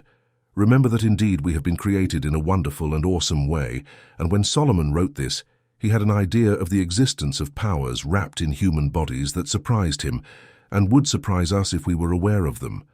Possibly, one might ask, what is the use of cultivating or encouraging others to cultivate any form of art when, for thousands, today's struggle is so hard for bread? Or in other words, what advantage and benefit can the art cultivator have to correct the great evils of the time? This is the greatest possible benefit. Art, appreciation of art, cultivation of art, refine in human nature. Refinement demands a finer environment, finer food, finer and cleaner homes, cleaner clothes and skin. You cannot make people clean, neat, tasteful by telling them they must be.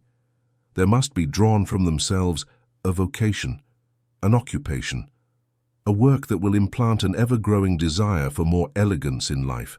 The oppression of the strong over the weak, of the rich over the poor, is explained by the fact that many of the poor do not aspire to have more than a possible penny under the window, a puddle of mud in the backyard, and a garden in front where boxes of tomatoes grow, dead cats, and old hoop skirts.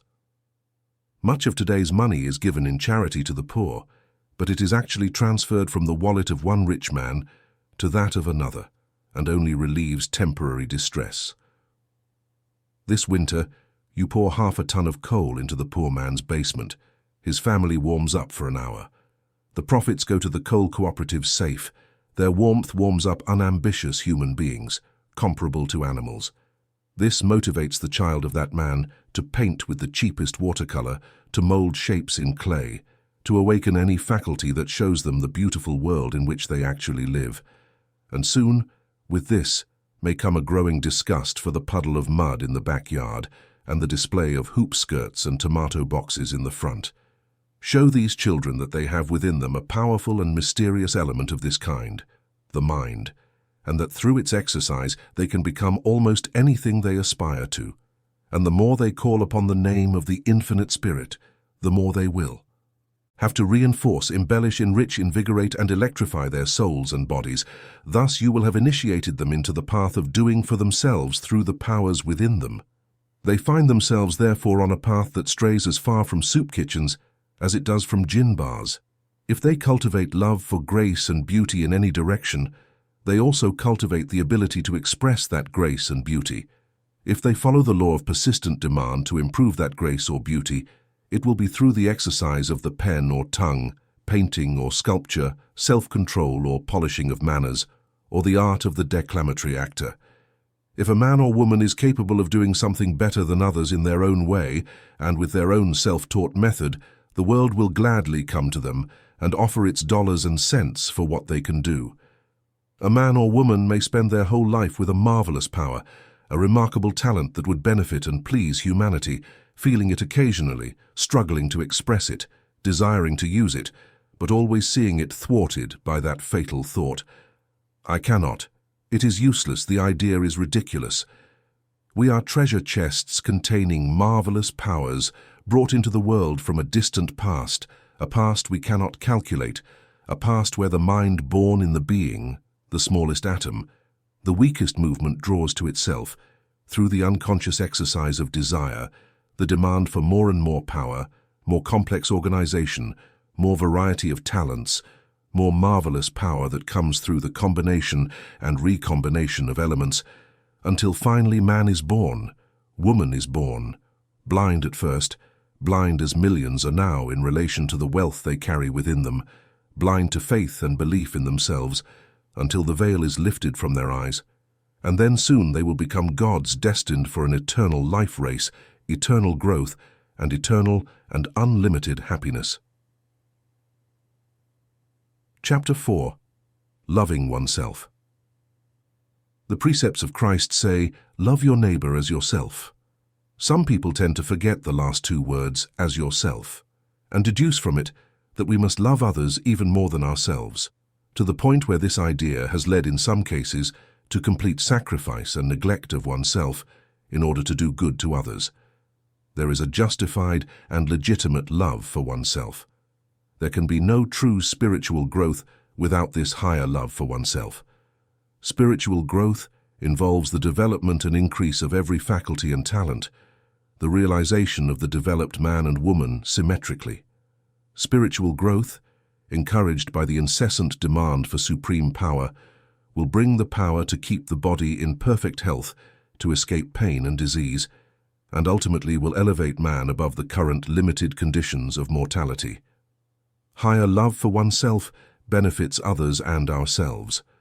When we love a person, we send them our quality of thought.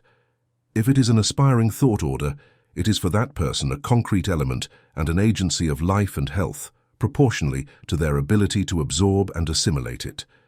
If we think meanly of ourselves, if we beg of spirit and content ourselves to live off the generosity of others, if we care little for our personal appearance, if we are ready to obtain money dubiously, if we believe there is no supreme and dominant power that governs our lives by precise law, but that everything is left to chance, and life is simply a struggle for existence, we send these beliefs in thought to that person.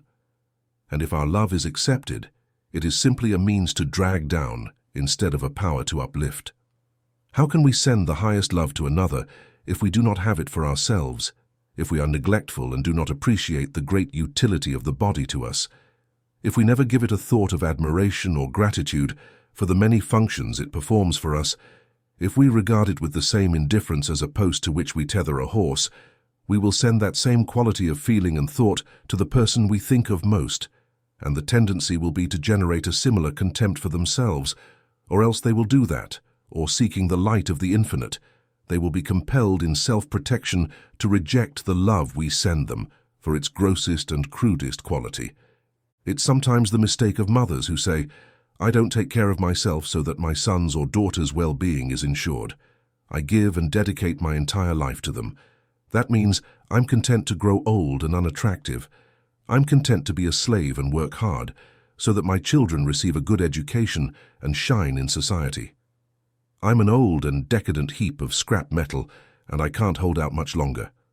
The best use I can make of myself is to serve as some sort of gateway for them in the form of a nurse, grandmother, and daycare supervisor while they play their role in society. The daughter receives this thought with the mother's lower and neglectful love, absorbs it, and assimilates it. It becomes a part of her. She lives it, acts upon it, and 30 years later, she says and does the same thing, and places herself on the shelf with the rest of the cracked teapots for the sake of her own daughter. Ancestral traits of character, as they are bequeathed and transmitted from parents to children, are the parents' thoughts absorbed by the children. When in thought, we maximize what the infinite has given us, including these wonderful bodies, we will have continuous increase, and this increase will overflow of itself and benefit others. The greatest self-love means justice to oneself. If we are unjust to ourselves, we will inevitably be unjust to those for whom we are of higher value. A general who deprives himself of necessary food and gives all his bread and meat to a hungry soldier could, in doing so, weaken his body and, with his body, weaken his mental faculties, reduce his capacity for command, thus increasing the chances of destruction of his entire army. What is more necessary to know, and what the infinite will show us if we ask, is the value we are to others proportionally to our power to increase human happiness, and proportionally to our recognition of that power, the necessary organizations will come to us to make our material condition more comfortable. No man or woman can do their best work for themselves or for others if they live in a hovel, dress meanly, and starve the spirit by depriving it of the satisfaction of its finest tastes. Such people will always carry with them the atmosphere and influence of the hovel, and that is stupefying and degrading. If the infinite worked on this basis, the heavens would show the splendor of the suns, the fields would reflect this glory in the brilliance of the hues of leaves and flowers, in the plumage of birds, and in the hue of the rainbow. What, in many cases, prevents the exercise of this higher love and justice to oneself is the thought of what others will say and how others will judge me if I give myself what I owe to myself. In other words, one should not ride in one's carriage until every parent in need also has a carriage. The general should not feed his body properly because the hungry soldier might say he is mutinying too much. When we appeal to the Supreme and our life is governed by a principle, we are not motivated by fear, public opinion, or love of others' approval. We can be sure that the Supreme will not support us if in any way we try to live to please others. The more we try, the more unreasonable and demanding they become. The governance of your life is a matter that belongs entirely to God and yourself. When your life is influenced by any other source, you are on the wrong path. Very few people truly love themselves. Very few truly love their own bodies with a higher love. This higher love puts more and more life into the body and grants more capacity to enjoy life. Some place all their love in the clothes they put on their bodies, others in the food they put into their stomachs, others in the use or pleasure they can derive from their bodies. It is not true self-love to fill the organism with food or to keep it continually under the influence of stimulants. It is not true self-love to indulge excessively in any pleasure that can be obtained from the body. The man who works hard and tires his body and mind in a frantic search for pleasures or business loves this enterprise or art recklessly. He disregards the instrument upon which he relies for the materialization of his ideals. It is like the mechanic who allows an expensive tool with which he could do rare and elaborate work to rust or become damaged through neglect. It is not the greatest self-love to put on one's best and cleanest clothes when going out visiting or walking, and to wear torn or dirty clothes indoors. That is love for the opinion and approval of others. Such a person dresses only physically. There is a spiritual dressing of the body when the spirit with which it is clothed is felt by others. He who holds it, even to a certain degree, will show it in a certain style of wearing his clothes that no tailor can give. The miser doesn't love himself. He loves money more than himself. Living with a body half-starved, denying oneself all luxury, getting along with the poorest and cheapest people, depriving oneself of pleasure and entertainment to accumulate money, is certainly not a love for the whole being. The love of gold is all in his money bags, and his body soon shows the little love he puts into it. Love is an element, as literal as air or water. It has many degrees of quality with different people. Like gold, it can be mixed with coarser elements. The highest and purest love reaches the one most in communion and unity with the infinite spirit. It always demands more and more wisdom from the infinite spirit. The consideration and thought of such people are of great value to anyone who receives them, and these people, through this wisdom, will wisely save their sympathy for others and will put a great deal of that higher love into themselves to make the most of it. Some people deduce from their religious teachings that the body and its functions are strictly vile and depraved, that they are an obstacle and hindrance to any higher and divine life, that they are corruptible food for worms destined to return to dust and rot in the earth. It is argued that the body must be mortified, that the flesh must be crucified, starved, and subjected to penances and rigorous pains for its evil tendencies. Even youth with its freshness, beauty, vigor, and vivacity has been considered almost a sin, or as a condition particularly prone to sin. When a person mortifies and crucifies the body in any way, whether by letting it starve, dressing it miserably, or living in a bare and dark environment, he literally generates and instills in the body the thought of self-hatred. Hatred towards others or oneself is a slow poison of thought. A hated body can never be symmetrical and healthy. The body must not be refined and purified from lower and animal tendencies by constantly being held accountable and blamed for those sins, by being considered a clod and an obstacle that one is fortunate to be rid of in the end. So-called religion has made the body a scapegoat, accusing it of every sin. In doing so, it has filled it with sin. As a result, followers of this religion have suffered pain and illness. Their bodies have decayed, and death has often been preceded by a long and painful illness. By their fruits they shall be known. The fruits of such faith and mental condition demonstrate the error in it. There is a spirit of the body, a carnal or material spirit, a spirit that belongs to the instrument used by the spirit. It is a lower and coarser spirit, but this spirit of the body does not need to be constantly at war with the higher spirit of the soul. It can, through the demand of the infinite, be brought to act in perfect harmony with the soul. The supreme power can and will send us supreme love for the body. We must have this love. Not to love the body is not to love an expression of the infinite spirit. We do not suggest that you should have more than a reasonable love for your body, or that you should act differently from what your works, actions, and thoughts towards others currently are. Should is a word and an idea with which we have nothing to do. There is no reason to tell a blind man, you should see, just as there is no reason to tell someone, you should not have such and such a character flaw. Whatever our current mental condition, a man cannot, from his individual being, add an atom more of the element of love in himself than what he currently has. Only infinite thought can do so. Whatever character and belief we have today, we will put them into practice in thought and action, but it is not necessary that we always have that thought. The dominant thought will give us, as we ask, new thoughts, new truths, new beliefs. And as they supplant and expel the old errors, corresponding changes will come for the better, both in mind and body, and these ever better changes will have no end. There is only one gate for these changes, just as there is only one path. This gate and path lie in an incessant demand of the infinite to perfect ourselves.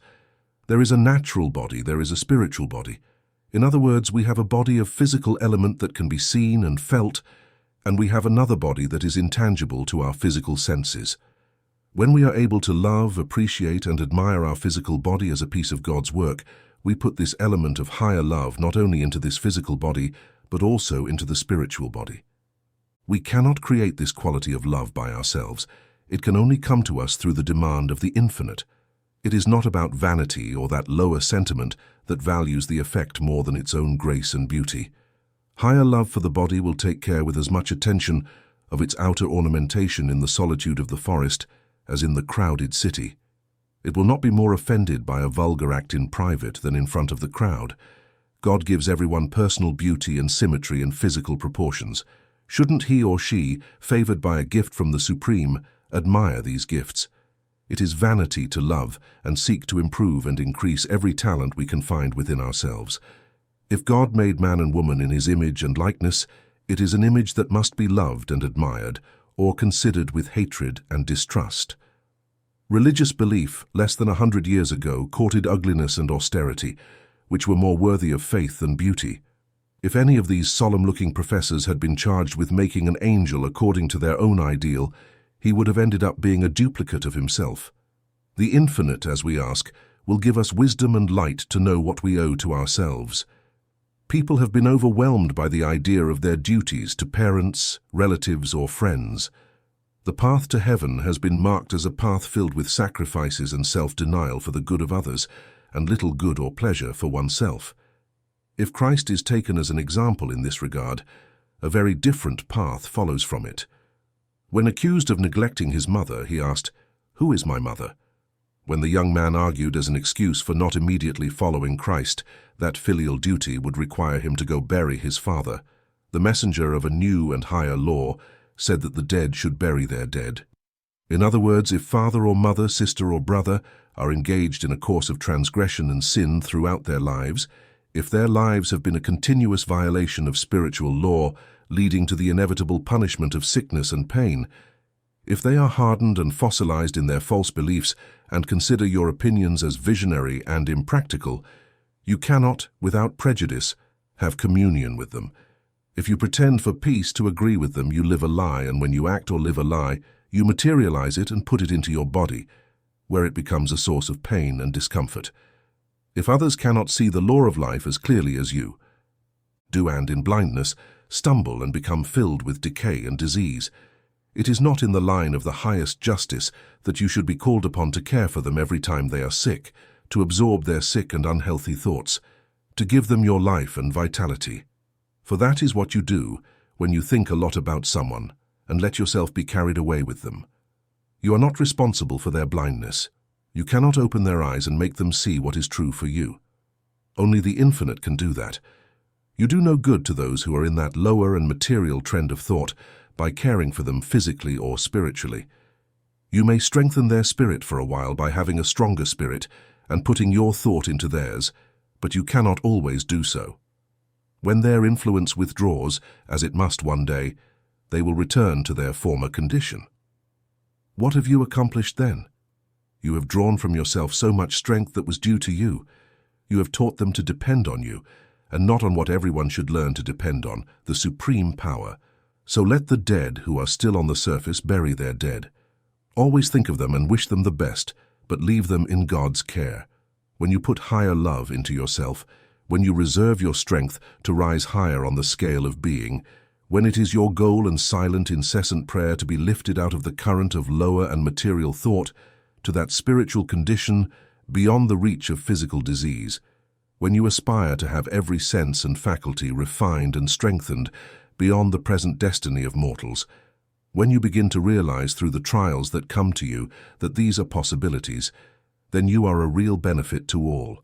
You demonstrate a law, you show that there is a way out of the evils that afflict humanity, and when others, seeing these things evidenced in your own life, ask you how you obtain them, you can answer, "I have grown and continue to grow towards a higher and happier condition of mind and body through the knowledge of a law, and this law is as valid for you as it is for me."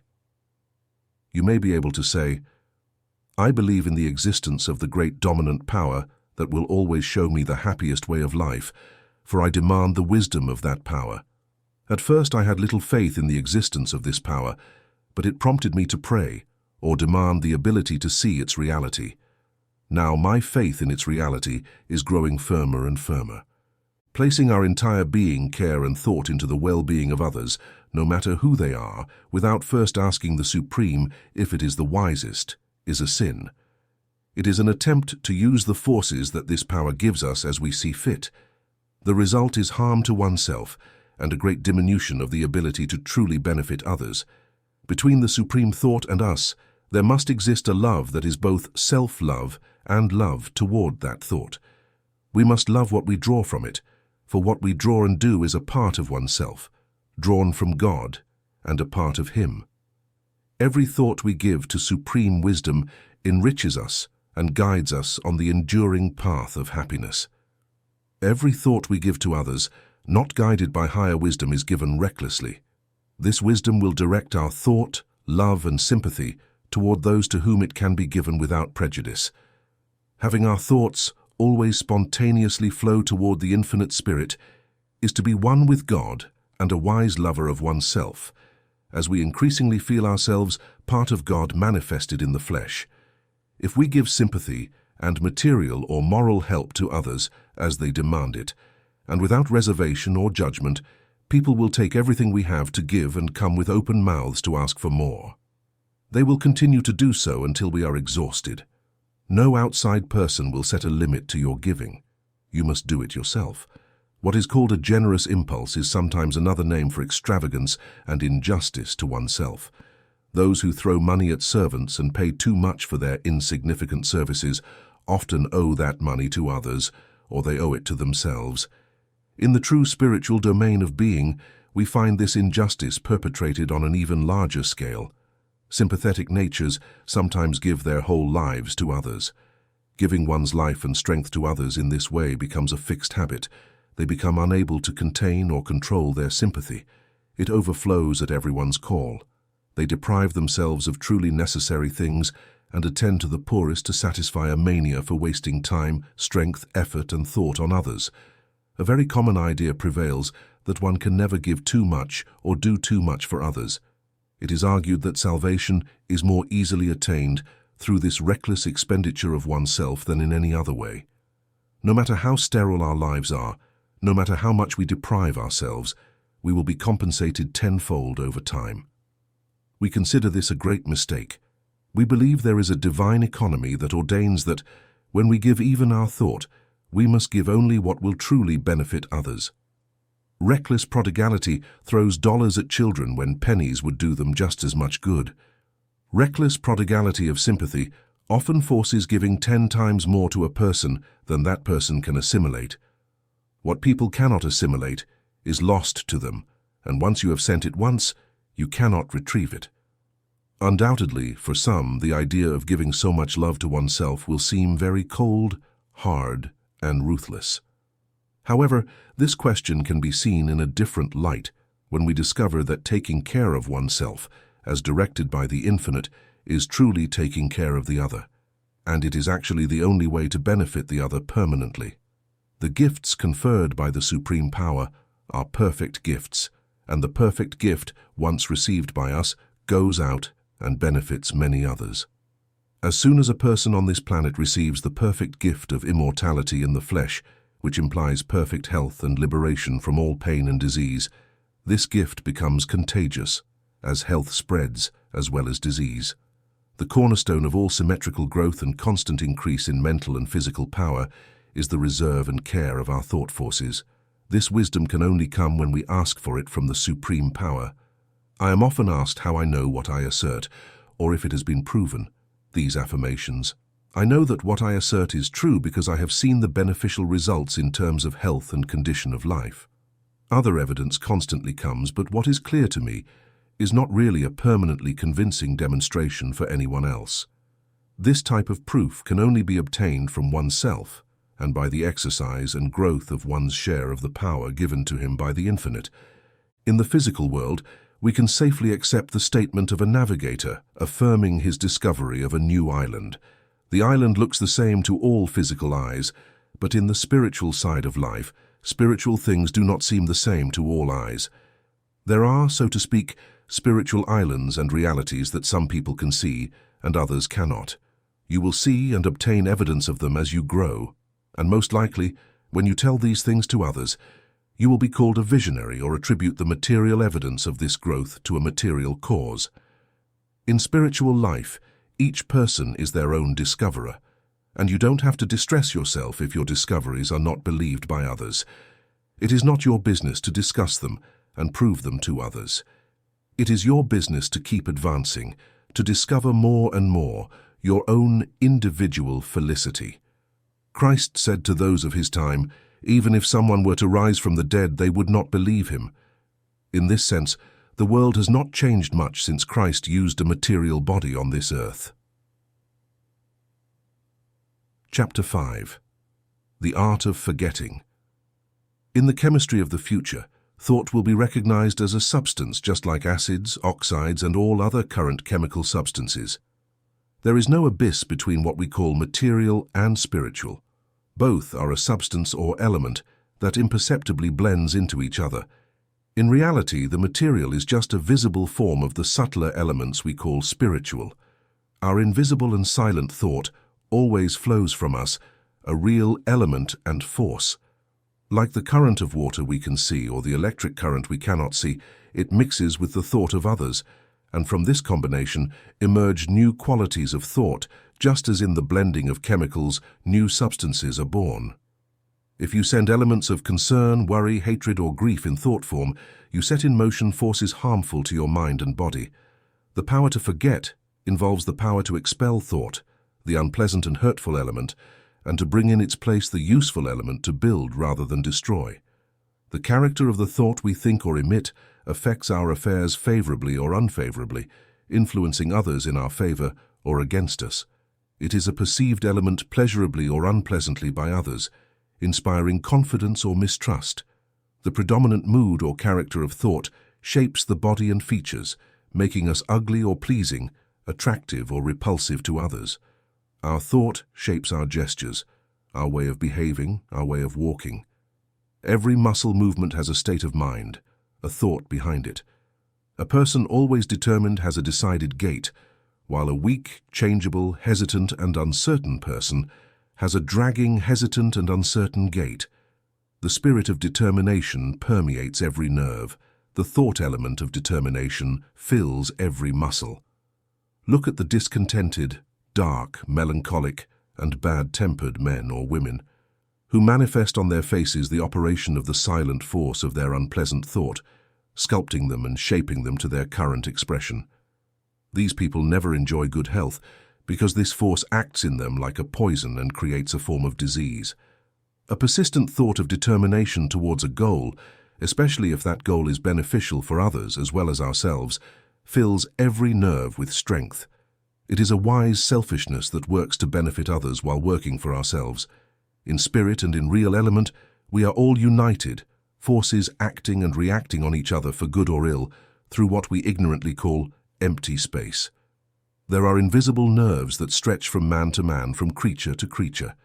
Every form of life is connected in this way, all part of one body. A malevolent act is a pulsation of pain that spreads through countless organizations. Benevolent thought and action have the same effect of pleasure. It is therefore a law of nature and consciousness that we cannot do real good to another without also doing it to ourselves. Lamenting over any loss, whether of a friend or property, weakens the mind and body. It is not help for the afflicted friend.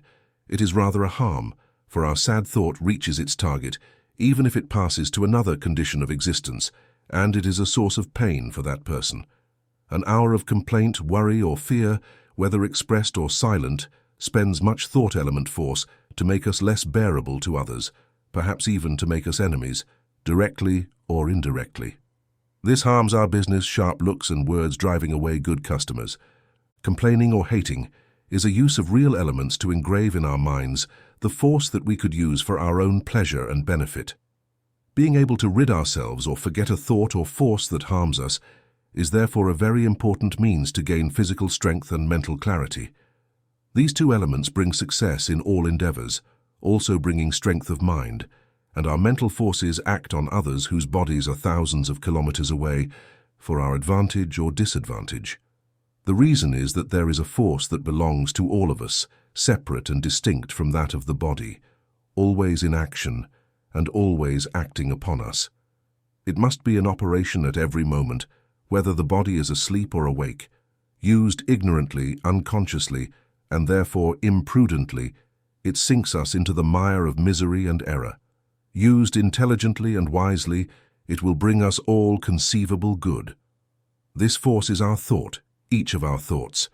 It is of the utmost importance for health and true success, and so-called success, as the world terms it, is not real.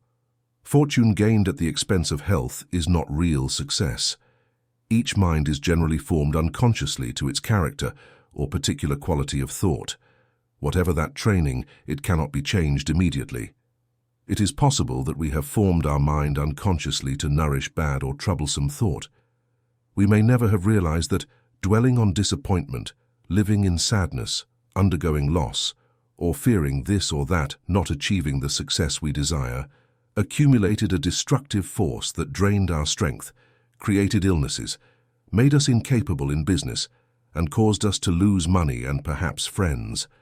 Learning to forget is as necessary and useful as learning to remember.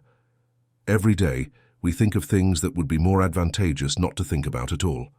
The ability to forget is the ability to remove the invisible force, the thought that harms us, and replace it with a force or order of thought that can be beneficial to us. Demand imperiously and persistently any quality of character you may lack, and you will attract the increase of that quality. Demand more patience or decision, more judgment or courage, more hope or precision, and you will strengthen these qualities. These qualities are true elements belonging to the most subtle and as yet unrecognized chemistry of nature. The discouraged, despairing, and complaining man has unconsciously demanded discouragement and despair. Thus he obtains them. It is his unconscious mental training towards evil. The mind is magnetic as it attracts every thought upon which it fixes or to which it opens. Give space to fear, and you will fear more and more. Cease resisting its tendency, do not strive to forget it, and you will open the door to invite fear to enter. Then, you will demand fear. Put your mind in the thought of bravery. See yourself in your mind or imagination as courageous, and you will become stronger of heart. Demand courage. There is no limit in the invisible nature for the supply of these spiritual qualities. By asking, you shall receive. Christ hinted that any mind can, through asking, attract whatever it needs of any quality. Demand wisely, and you will attract to yourself the best. Every second of wise demand brings an increase of power. This increase is never lost to us. It is a lasting gain effort that we can use at any time. All we want is more power to get results and increase our fortunes, the power to make our environment more comfortable for ourselves and our friends. We cannot feed others if we do not have the energy to avoid starving ourselves. The power to do so is different from the power to retain in memory the opinions of others or a collection of presumed facts gathered from books, which time often demonstrates to be fictions. Every success at any level of life has been achieved through spiritual power, through the invisible force that comes from a mind working on other minds, distant and close, as real as the force in your arm lifting a stone. A man may be illiterate, and yet may emit from his mind a force that affects, influences many others, distant and close, so as to benefit from his fortune. While the learned man strives with his brain, with misery, that of the illiterate is then a greater spiritual power. Intellect is not a sack for storing facts. Intellect is the power to get results. Writing books is nothing more than a fragment of the work of intellect. The greatest philosophers planned first and acted afterward, as did Columbus, Napoleon, Fulton, Morse, Edison, and others who moved the world, besides telling the world how it should be moved. Your plan, objective, conception, whether for business or an invention, is a true construction of thought, an invisible element. Such a structure of thought is also a magnet.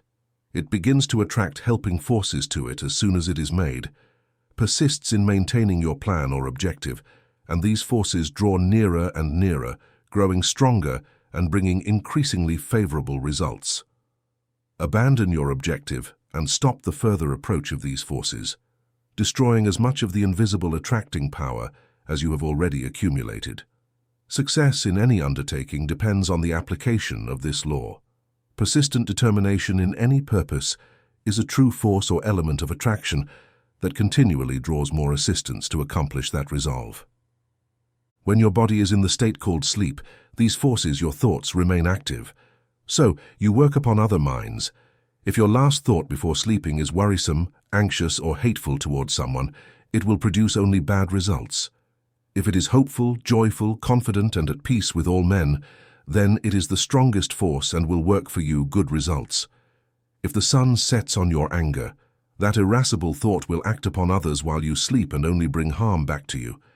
Thus, it is necessary to cultivate the power of forgetting what we desire, so that the current that attracts evil while our bodies rest is changed by the current that attracts only good. Nowadays, thousands and thousands do not think to control the character of their thought. They let their minds drift and never say of a thought that troubles them, "I will not think of it." Unconsciously, they then demand what makes them sick, and their bodies become ill from the type of thought to which they allow their minds to attach. When you realize the harm caused by any kind of disturbing thought, you will begin to acquire the power to rid yourself of it. When in the mind you begin to resist harmful thought, you constantly gain more power for resistance. "Resist the devil, and he will flee from you," said Christ. There are no demons other than the misused forces of the mind. But these are the most powerful to afflict and torture us. A bad or melancholic state of mind is a demon.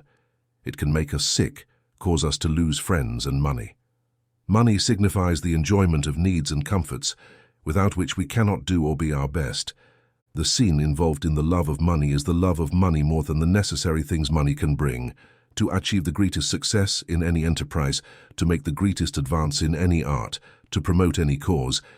It is absolutely necessary that at certain daily intervals we forget that enterprise, art, or cause. In doing so, we rest our minds, gather fresh forces for renewed effort. To be constantly obsessed with the same plan of study or speculation that we will or will not do is a considerable loss of strength in our prayer mill. We are in thought, telling ourselves the same thing over and over, building from that real and invisible element of that thought, the same constructions over and over, one being a useless duplication of the other. If we continually tend to think or talk about a particular subject, if we never forget it, if we launch it at any time and in any place, if we do not fall into thought and speech in the prevailing tone of the conversation around us, but try to arouse an interest in what others are talking about, if we decide to talk only about what interests us or not to talk at all, we are in danger of becoming maniacal or monomaniacal.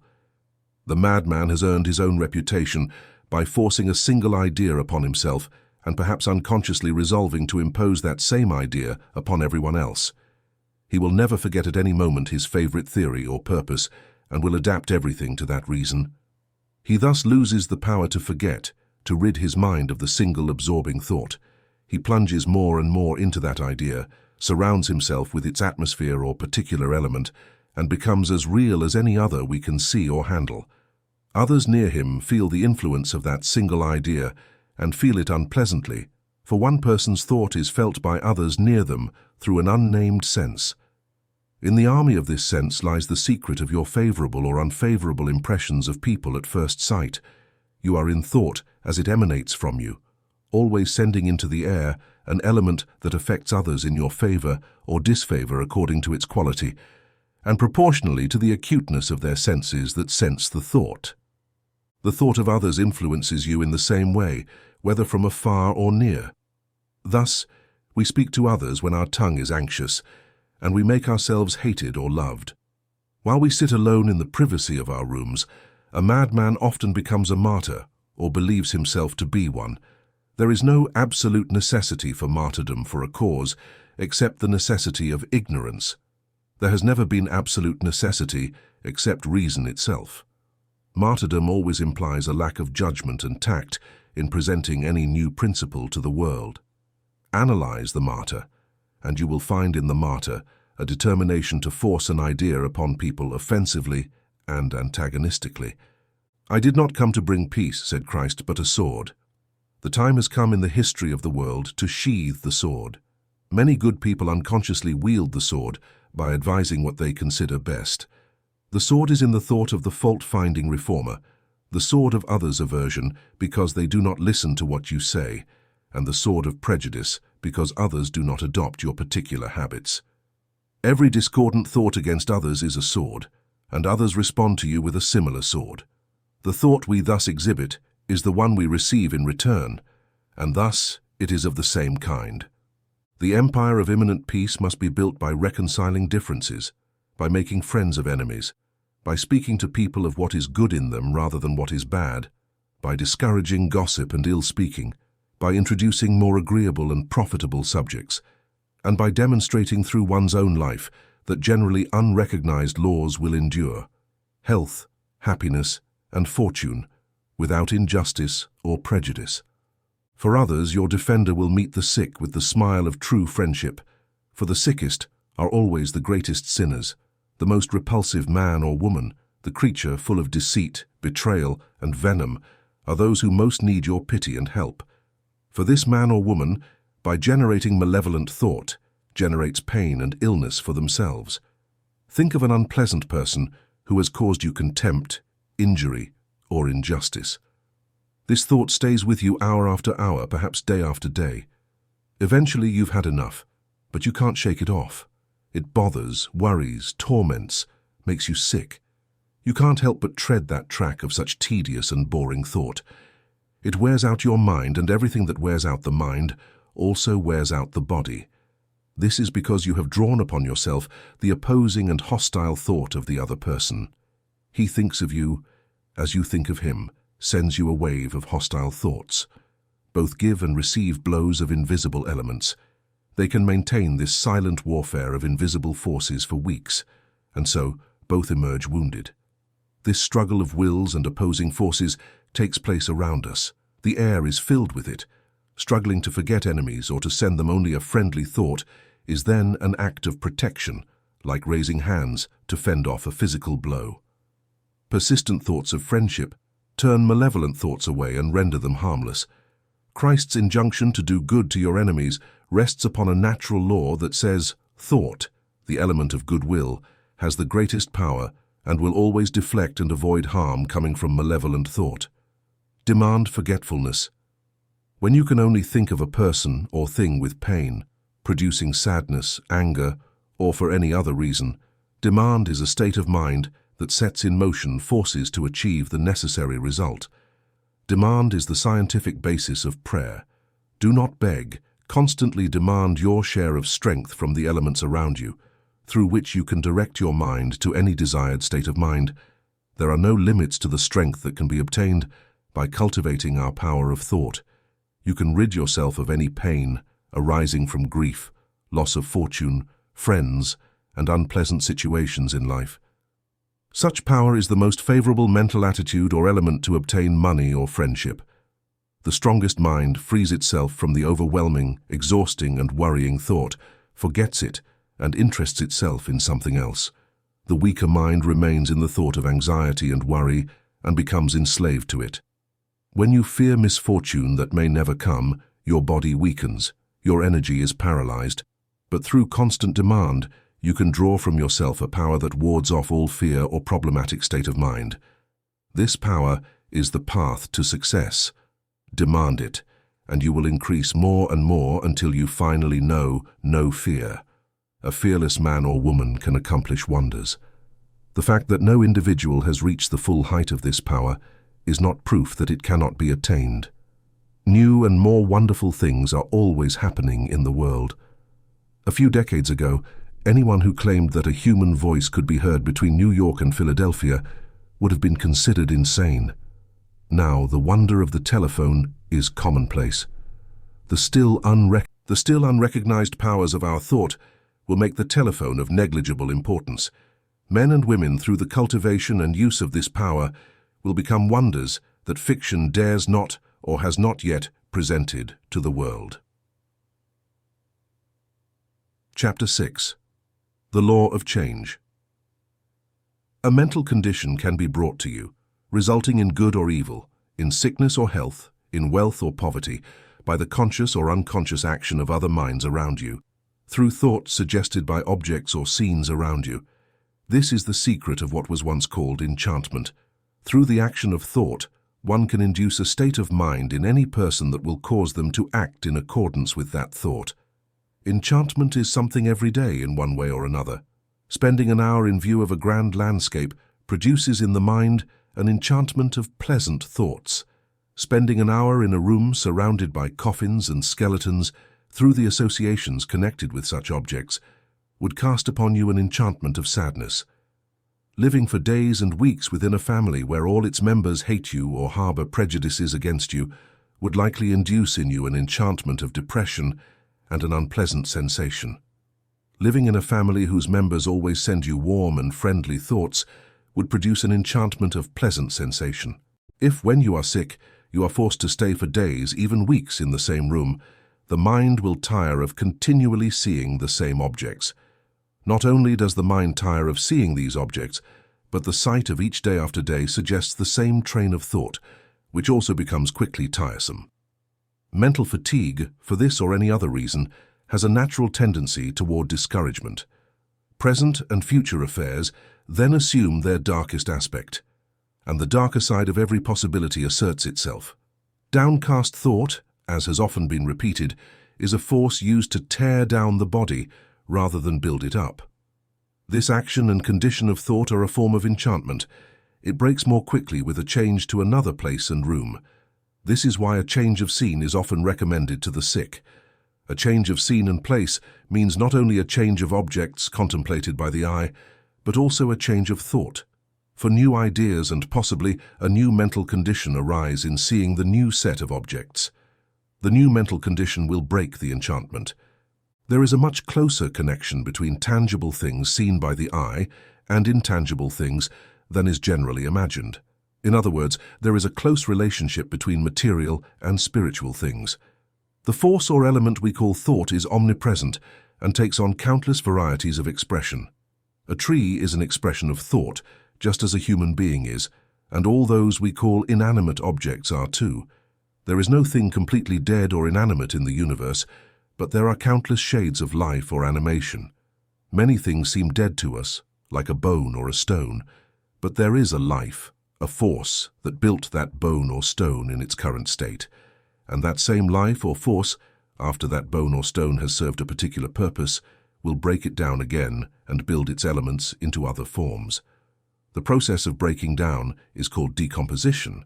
It doesn't matter if the stone changes or disintegrates from a single atom in 1,000 years. Time means nothing in the workings of nature's forces. Decomposition is then evidence of the existence of life or force that permeates everything and is always at work. Otherwise, the stone or bone would remain unchanged for all eternity. Incessant change is always going on in the infinite universe. It is an inevitable companion of all life, and the greater the life and force within you, the more rapid and varied the changes will be.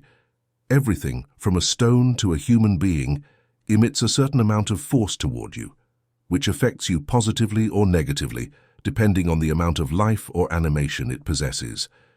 Take any piece of furniture, a chair or a bedstead, for example. The room is not only imbued with the thought of those who planned and shaped it in its construction, but it is also imbued with the thoughts and different states of mind of all those who sat or slept there. Likewise, the walls and all the furniture in any room are imbued with the thoughts of those who lived there, and if they were inhabited for a long time by people whose lives were circumscribed, whose occupation varied little from year to year, and whose states of mind were dark and devoid of joy, the walls and furniture will be saturated with that dark and sickly thought. If you are very sensitive and stay in a room of this kind for even a day, you will somehow feel the depressing effect of such thought, unless you maintain your own thought very positive and keep it sufficiently positive for 24 hours straight to resist, which would be extremely difficult if you are somehow weak or sick. You are then more negative or open to the thought element closest to you and will be affected by it. In addition to the aforementioned exhausting mental effect, any object constantly kept before the eyes is harmful, so being sick or even tired in a room where others have been sick or have died is detrimental. Because in the thought element, all the misery and depression, not only of the sick and dying but of those who gathered there and commiserated with the patient, will always remain in that room. And this is a powerful invisible agent to act harmfully upon the living. Those simple savages who, after a death, burn not only the dwelling but all the articles used by the deceased when alive, may recognize more clearly the harmful and beneficial forces of nature than we. By living more natural lives, they unconsciously act in accordance with the law, just as animals do in their wild and natural state, thus escaping many of the pains and discomforts of the artificial life we have imposed upon ourselves, as well as upon the animals we have domesticated. People who have a purpose in life, who travel extensively, who are always on the move and in contact with different people and places, have, as can be observed, more vitality and energy, and physically retain a certain freshness that is not evident in those who follow year after year an unvarying cycle of occupation, spending days after days in a fixed place, whether it be an office, a desk, or a workplace. Like a pendulum swinging from side to side, these individuals seem older at 40 than those who are active and changing at 60, for their unvarying life, daily presence, and sight of the same objects in their homes or workplaces, contact with the same individual or individuals at meals and leisure, and exchange of almost identical thoughts year after year, weave around them an invisible network composed of threads or filaments. From the same unchanging thought, and this network literally strengthens year by year, exactly as strands of wire placed together would eventually form the huge cable that supports the bridge. But the invisible cable thus made attaches people more and more firmly to the same place, the same occupation, and the same unvarying set of habits. It makes them increasingly reluctant to the idea of any change. It is another form of enchantment they have woven for themselves. It is the certain result of always maintaining their state of mind unchanged. We do not live by bread or meat alone. We live also largely by ideas.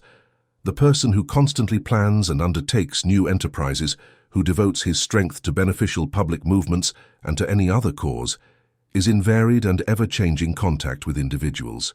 He receives and emits a much greater variety of thoughts than the man who lives continually within a shell. There is a time and a usefulness for withdrawal into solitude.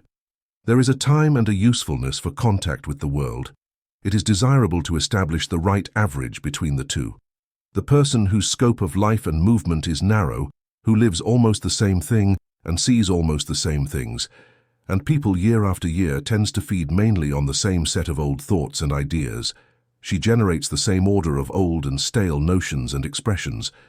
If she is led into a certain train of ideas or associations, she will tell you the same old story over and over again, forgetting how many times she has told it to you before. She has more or less the same forms of expression for every event and every hour of the day. She considers the world and things in general to be almost exhausted, for she lacks life and variety of thought. Considering everything else to lack life and variety, because life is for us exactly as we see it through the glasses that we so often unconsciously make to look at it. If our mental glasses, living unconsciously in violation of the law, are blurred, cracked, faded, and dark, the whole world will appear to us blurred, faded, and dull-toned. Such a person ages rapidly, for her physical body is an expression of her daily and predominant order of thought. Like the apple on a branch of an apple tree, continually feeding on the same set of ideas is analogous to continually feeding on a very limited variety of food.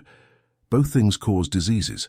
In some English prisons, inmates suffer from what are called oatmeal ulcers, because they have fed so much on this single article.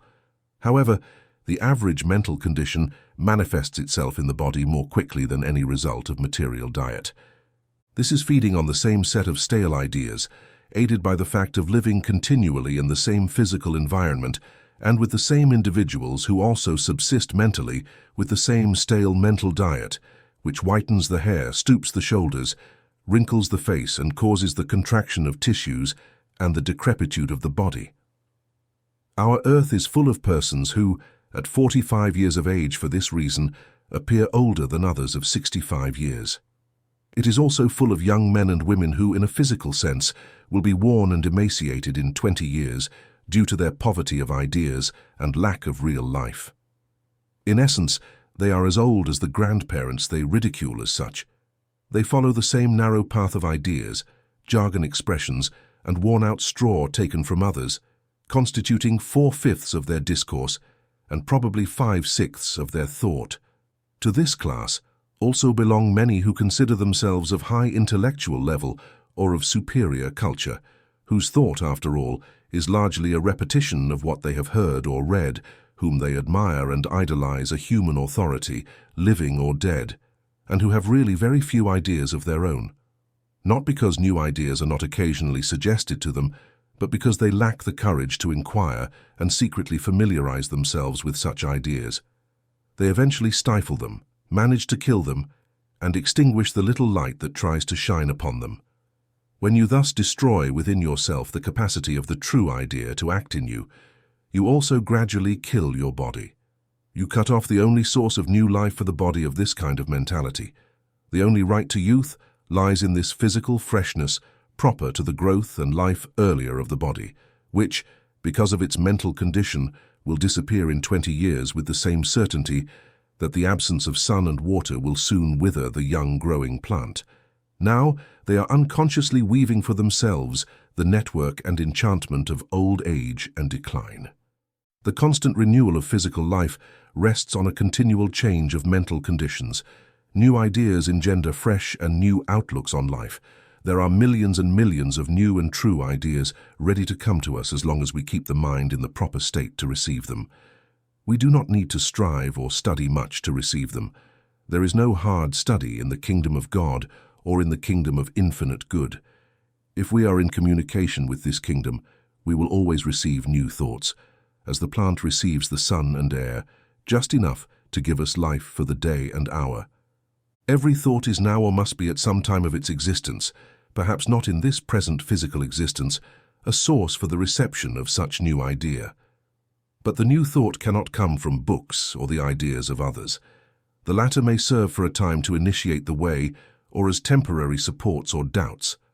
However, if you rely entirely on books or people for new thoughts, you are living a borrowed life, closing your own mind.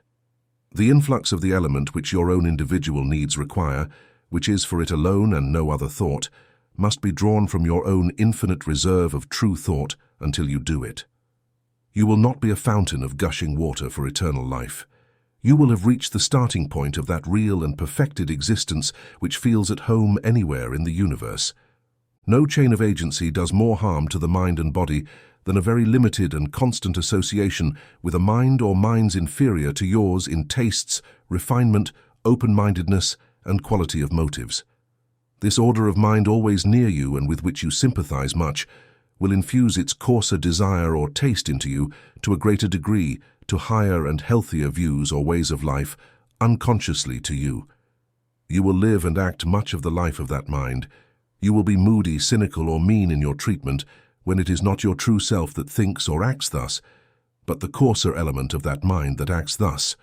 You will then literally become a part of the other inferior mind. This will surely affect the body, which in its material substance will become a material expression of that lower spirit grafted onto yours. Unless you break this mental link, the lower graft may outgrow the original tree. You will become physically inert, lifeless, and you will be affected by a form of illness as you give this lower graft your own thought or force. It can only appropriate a small part of this force, but from what it can do, it extracts its own stagnant life. You give your gold and receive in return common metal. You give your life and receive in return a slow death because the clearest and most active spirit in thought, more considered, wise, and prudent, but not recklessly kind in action, gives to others, and especially to those with whom it is in close sympathy, life and vigor both of spirit and body. Speaking openly has very little to do with the good or bad results of minds in close association and sympathy. It is not what people say, it is what people think of others that affects them most. A person who is always near you and who always thinks of you with dissatisfaction, bad temper, or who opposes their thoughts to your goals and desires will eventually make you feel unpleasant. Even if their words are right, such a person, under these circumstances, will eventually harm you mentally and physically. This person casts a spell on you. Conversely, the close presence of a person well disposed towards you, who wishes to offer you pleasure or benefits without hidden intention, will give you a feeling of rest and tranquility. Although this person does not say a word for 6 hours, these different sensations are one of the many proofs that thought is a literal element that always affects us in some way and always brings results when it comes to us from others or is sent by us to others. In the latter case, the spell can be beneficial to you. There is only one way to break the evil spell caused by continuous association with the lower spirit or spirits, a spell which will surely be fatal if it persists, and indeed it will be fatal for thousands of people at present. This method consists of completely separating from this spirit. However, breaking these harmful mental ties cannot be abrupt in all cases, for as great evils as those claimed to be avoided may occur if the tree is uprooted, it is also injured and perhaps even destroyed. If your life has been a long association with a lower spirit, if both have grown as mentioned previously in a common life and suddenly part, the shock can be harmful. If one subsists for a long time on harmful food, a certain form of life is always drawn from that food, and as the system has become accustomed to it, it cannot immediately be replaced by healthier food. Initially, the system may not be able to assimilate and digest this healthier food completely. The same goes for our mental diet. Once you are convinced of the harm that any close and lower association causes you, you will first assume in your mind that this link must be severed. Persistently assuming this, and half the work is done. This altered mental state is the force then always working to free you, as your previous mental state, which supported and internally suffered, was the force that bound you more and more firmly. The separation is now in your altered mental attitude, simply a matter of time. You have little to do but walk and seize the opportunities that present themselves. In fact, you have entered another current of thought. The forces stemming from your altered mental state and inner resolution are the spiritual correspondence of a great river into which you have entered the current, and which is slowly carrying you away from your former condition of bondage. It is not so much what we do as what we think that brings results. By the force of what you constantly think, you are carried as in a current towards these results. You need to do very little until you see that the moment and opportunity have arrived. It would be poor judgment for a man floating on a log on the Mississippi to continue splashing in the water and thus expend his strength in doing something. It would be better for him to remain still and take the risk of being picked up by a passing steamboat, or to wait until he sees the opportunity to reach some nearby promontory. Then the force he may have reserved will be used for useful purposes. When you are in the right current of thought, you must similarly reserve your strength until you find the opportunity that this current will bring you. If you do not know what to do, wait. When you wait for the urgency to pass, you will be able to see what really needs to be done. Above all, in any urgency or experience such as that suggested here, daily at every hour, demand in silent thought the help of higher wisdom and divine power. There must be an answer to such a demand. I do not claim to establish an inflexible rule governing every individual life, every existence. When placed on the line of communion with its higher wisdom through a persistent mental attitude silently seeking such wisdom, it will devise its own methods to free itself from the ills it wishes to be free from, and these methods belong to it individually. They cannot be copied or safely used by anyone else. The spirit of infinite good does not reveal itself equally to two people. The overwhelming error of our time is to copy or imitate the methods of others in everything, or to become blindly obedient to a book or the spirit that wrote a book. Your mind, ever seeking wisdom and truth, is a power beyond any book, and is now or will be in the reservoir from which different ideas than those contained in any book will flow. The power that generates and suggests new ideas always comes into the world. The book does not progress after being written, but the spirit that put the ideas in that book can always progress and find new meanings and broader interpretations for what it wrote years before. If you want to learn about the latest advances in chemistry or in any material science, you do not have to turn to books written 100 years ago on these subjects. Instead, consult the latest work on these subjects, and if possible, go further and access those who are currently making these sciences their special studies, for they may know something about them that has never been written. Thus, even now in your own mental kingdom, there may be ideas and truths beyond any writing that you dismiss as mere fancies or dare not support by word or act for fear of ridicule or opposition. A book like Paul's may sow new ideas in your mind. An individual like Apollos may water these ideas, but the God awakened within yourself is the only one who can give the increase. Total isolation from those of its class and loneliness is a terrible fear that haunts some living in associations that truly do not suit them, but from which they dare not separate for fear of this solitude. Try not to fear this. Permanent solitude is not in the natural order for anyone. Like-minded spirits in thought were made to mingle and mutually delight each other.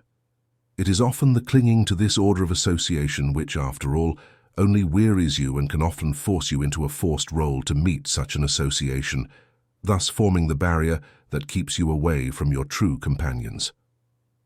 As long as you accept the lower association in mind, you push away the best and send away from you what is better. As soon as you reject the lower in mind, as soon as you set in motion the force to attract the better to you, the chapter 7 of regeneration or rebirth. We do not yet know the full meaning or value of life. The common idea of existence is this: to be born, grow from childhood to youth, from youth to maturity, from maturity to old age, from old age to death. During these stages, possibly gaining fame or fortune, but always in the end, to weaken, fall ill, and die. The real and ever-growing life of man is a condition so different from this present existence that it is scarcely possible to understand it by comparing the two. If you had never seen anything of a tree except its roots in the dark, damp earth, could someone convey to you by words the beauty of its foliage and flowers in the sunlight? Our physical existence is the root from which, in the future, will emerge indescribable beauty and power. Some speak lightly of their bodies, call them obstacles, and delude themselves when they rid themselves of a wholly happy life in the spiritual realm of existence. This implies an error, because a certain physical life with increasingly refined physical senses is at every stage of existence a necessity for the fullness of our lives. The Christ of Judea spoke of the necessity of regeneration. "You must be born again," he said. "We have all been reincarnated." Regeneration is a step beyond reincarnation. Reincarnation means the total loss of a physical body and the obtaining of a new one with the aid of another organization. Regeneration means the perpetuation of a physical body increasingly refined without that total separation of spirit and body called death. The coarser the spirit, the longer the intervals of time between obtaining a new physical body through reincarnation. As the spirit accelerates and gains power, these intervals decrease in duration, shifting from centuries to years. With even greater increase in power, the spirit will seek the regenerative process rather than the reincarnative process to perpetuate its life of physical senses. A spiritualizing and refining power has always been and will always be at work on this planet, through countless ages, changing all forms of life, whether mineral, animal, or vegetable, from the coarsest to the finest. It works with man, as with all other organizations, constantly and gradually transforming him from a material being to a more spiritual being, guiding him through his multiple physical existences from one degree of perfection to another. It holds in store for him new powers, new lives, and new modes of existence. This spiritual power has in the past given him new inventions, enlightening his mind to discover the uses of steam, electricity, and other material organisms. But a much greater enlightenment is to come. A time approaches when he will no longer need iron, steam, and electricity to ensure his comfort or pleasure. New powers arising from his spiritual life will replace the need for many of his current material means. In the future, a more perfected life will emerge, where for a few at first and for many more later, there will be no physical death. In other words, each spirit will be able to use both its spiritual and physical senses through a continuous regeneration of its physical body. A physical body will continually form from successive changes of mind, with continuous separations from an old mental state to another, and entries into a new state through regeneration. We will always be born as new individuals. Regeneration can replace reincarnation as we enter into a higher order of life, or receive and build in a higher order of thoughts. The spirit will then always change its physical body for an even more subtle and spiritual one. This is the process to which Christ refers as being born again. Life is an eternal series of regenerations. The aim and scope of all these writings are efforts to show what life really means, how spiritual life governs physical life, and how, as we all believe, forms of life progress from coarser to finer. The spirit regenerates when it frees itself from the old physical body as it releases itself from an old and tired body that it cannot express through. The elderly person retains as much spirit as ever, but this mentality cannot act upon their body.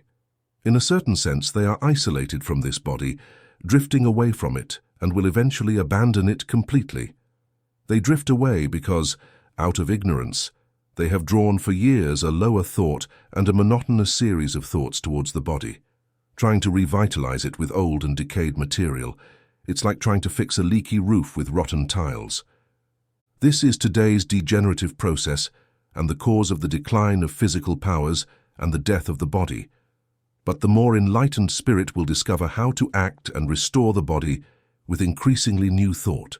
This makes the body increasingly new and thus maintains the necessary connection between mind and body. We do not separate from life by losing the physical body, but we lose a type of life and a very important agency for the full enjoyment of life. We lose in what is called death the use of that set of senses we call physical. We lose the power to live in close relationship with the world of physical things. It is highly desirable to maintain a connection with the physical world, and the spirit, upon losing its body, contrary to general belief, regrets the loss of that body and ardently desires to possess and use its former physical senses. If it cannot, it uses, to the extent possible by a psychological law, the physical senses of those who have a body, upon which it can influence or exert control. All men and women living receive this influence from the invisible side of life. The dead, as they are falsely called, imperfectly resume their life on earth through the assistance lent to them unconsciously by the living, or more correctly, the living with a physical body.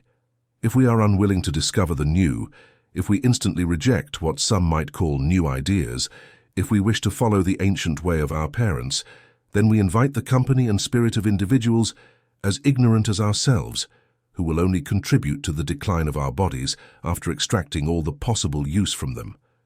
These are unregenerated spirits. They have attracted few new thoughts since losing their bodies, due to the same ignorance that caused the loss of their last physical body. They will be drawn into another reincarnation, and perhaps another, and yet another, until eventually, gaining with each life more knowledge, they will learn how to regenerate their bodies. This regeneration will not come from any medicine or material method. It will come from the change of spiritual conditions. These spiritual conditions will lead to the adoption of new habits and ways of life, but adopting these habits before the spiritual condition prompts or demands them will be of no avail. We have a life of physical senses, and we have another life of finer or spiritual senses. We live during waking hours through physical senses. We live another life during sleep through spiritual senses. When these two lives are properly adjusted, they healthily nourish each other. With this proper adjustment, the physical senses receive a certain necessary supply of spiritual elements while the body sleeps, and the spiritual being also receives from the material condition a certain vital supply. If the spirit loses its body, these sources of mutual supply between body and spirit are cut off for a time. The more perfect or regenerated life of the future means consciousness of existence through both physical and spiritual senses. The life of physical senses and that of spiritual senses mutually require each other. When united and aware of the use of both, life relatively perfects itself, and the spirit attains a degree of happiness that cannot be imagined throughout all the centuries since the time of Christ. We can point to some examples of this new birth or regeneration, if such regeneration is due to a higher faith and law. We might say that a person, regardless of their reputation for piety or righteousness, whose body has eventually become ill and declined, has lived according to the highest law. As the Bible says, the wages of sin is death. We would prefer to say that the result of an imperfect life is the death of the physical body. The body of every aged, feeble, withered, and trembling person today is the result of sins committed in ignorance. These sins reside in their thoughts. From these thoughts they first build their spiritual body. The physical body is a material correspondence of the spiritual body. If the spirit believes in error, it builds that error into the body. The result is decline. We cannot blame those who suffer from this result. They have lived with all the light and knowledge they had. With increased growth, they will receive, in a future condition of existence, more knowledge. Then they will see new methods of living and avoid the mistakes of the previous, less perfected life. Charity comes from the knowledge that all persons live with the best light they have. Only God can illuminate the dark chambers of our minds and theirs. By setting aside the faults of others, let us ask that our spirits be enlightened to see and avoid evil. Only this illumination will aid all those around us. People tire of existence because they think year after year the same set of thoughts and ideas over and over again. Eternal life and happiness come from a perpetual flow to us of new thoughts and ideas, but thought is the food of our spiritual beings. Our physical bodies are fed a single kind of monotonous food year after year. Feeding the mind with the same thought or attempting to do so year after year makes the mind sick. The sick mind makes the body sick. The law of eternal life will not permit this continued repetition. The law tells us that we were not made to run in ruts and grooves of fixed habits. We are not like John Smith or John Brown, destined to be an eternal individuality without change, like a post rooted in the earth. You must have a new thought for this period, and a superior thought with increased powers and perceptions for the next period. Continually drawing new thoughts to yourself will make you become like so many different individuals as you live. And this process of regeneration will cause you to be born or transform into successive types of beings, each more refined than the last. Regenerated life, like a physical body, means a life that is always growing. It means a fresh capacity with each day's awakening to feel the beauty surrounding us in nature. It means new glory in each day's sunlight. It means a rest and repose where we can sit and feel the spirit animating the tree, the leaf, the ocean, the stream, the star, the flower, and every natural expression of the infinite spirit. It means the daily flow to us of new thoughts that will fill us with new life. It means rejoicing in realization and in the firmly rooted faith that we have within us, the possibilities for development and countless new lives. It means the power to lose oneself so that our material being is absorbed into whatever effort we may make, so that all sense of time fades away and boredom and mental fatigue are destroyed. It means the power to live without the laborious toil of mind and body, or that anxiety which is even worse than laborious toil. It means finally attaining pleasure in all things. To get pleasure from everything is to get life from everything. Getting life from everything is to get power over all things. Getting power entails control over all physical elements. This includes the power to always maintain a physical body constantly refined. Boredom is a disease when we do not know what to do with ourselves, when we try to kill time and everything seems flat, stale, and useless to us. We have temporarily lost the connection with the great source of life, the spirit and supreme power. We absorb the tired thoughts of thousands of people around us who think the same thing day after day and year after year. Their minds, in their play, are treadmills trying to gain life. The joy and variety entirely of physical things, the true regenerative life, cannot be obtained from material things, which is why all that money can buy does not satisfy the monster of discontentment and boredom, which rages as much in the palace as in the cottage. Solomon wrestled with this beast when he said, "Vanity of vanities, all is vanity." This exclamation is a slander against the infinite spirit of the Jewish king, for he was trying to obtain life and happiness from wood, stone, metal, flesh and blood, and all material things. This cannot be done. However, when, through the supreme demand, you get new thoughts, the material thing of yesterday seems a new thing today. The same rock you passed yesterday has today a new idea associated with it. It may not be an idea you can express in words. It is something felt, not thought. Myriads of thoughts that manifest at the physical sight of all material things around us are felt thus but cannot be said or written. Body regeneration comes in response to our increasing demand for supreme power to be guided on the path of highest wisdom. It comes from a courage finally gained through persistent demand, by which we will dare to have complete faith in this power. It is doubtful that anyone can do it at present. We try to trust in God, but when difficulties arise and things seem dark, we are tempted to resort to some of our old material methods to avoid evil. However, perfect trust in supreme power can gradually reach us. When that happens, men will be more than mortal. He who attains this perfect trust will be regenerated. This then requires new thoughts and a growing closeness with the Supreme Spirit. Over time you receive a new life, and all things around you are imbued with this new life or idea. You are then on the path of the regenerative process. Your mind, just like your body, becomes one with itself again and again, attracting always new ideas and literally becoming a new spirit, a new being. If the mind renews or regenerates in this manner, the body must also, as we spiritualize, as the material mind gives way to the spiritual mind.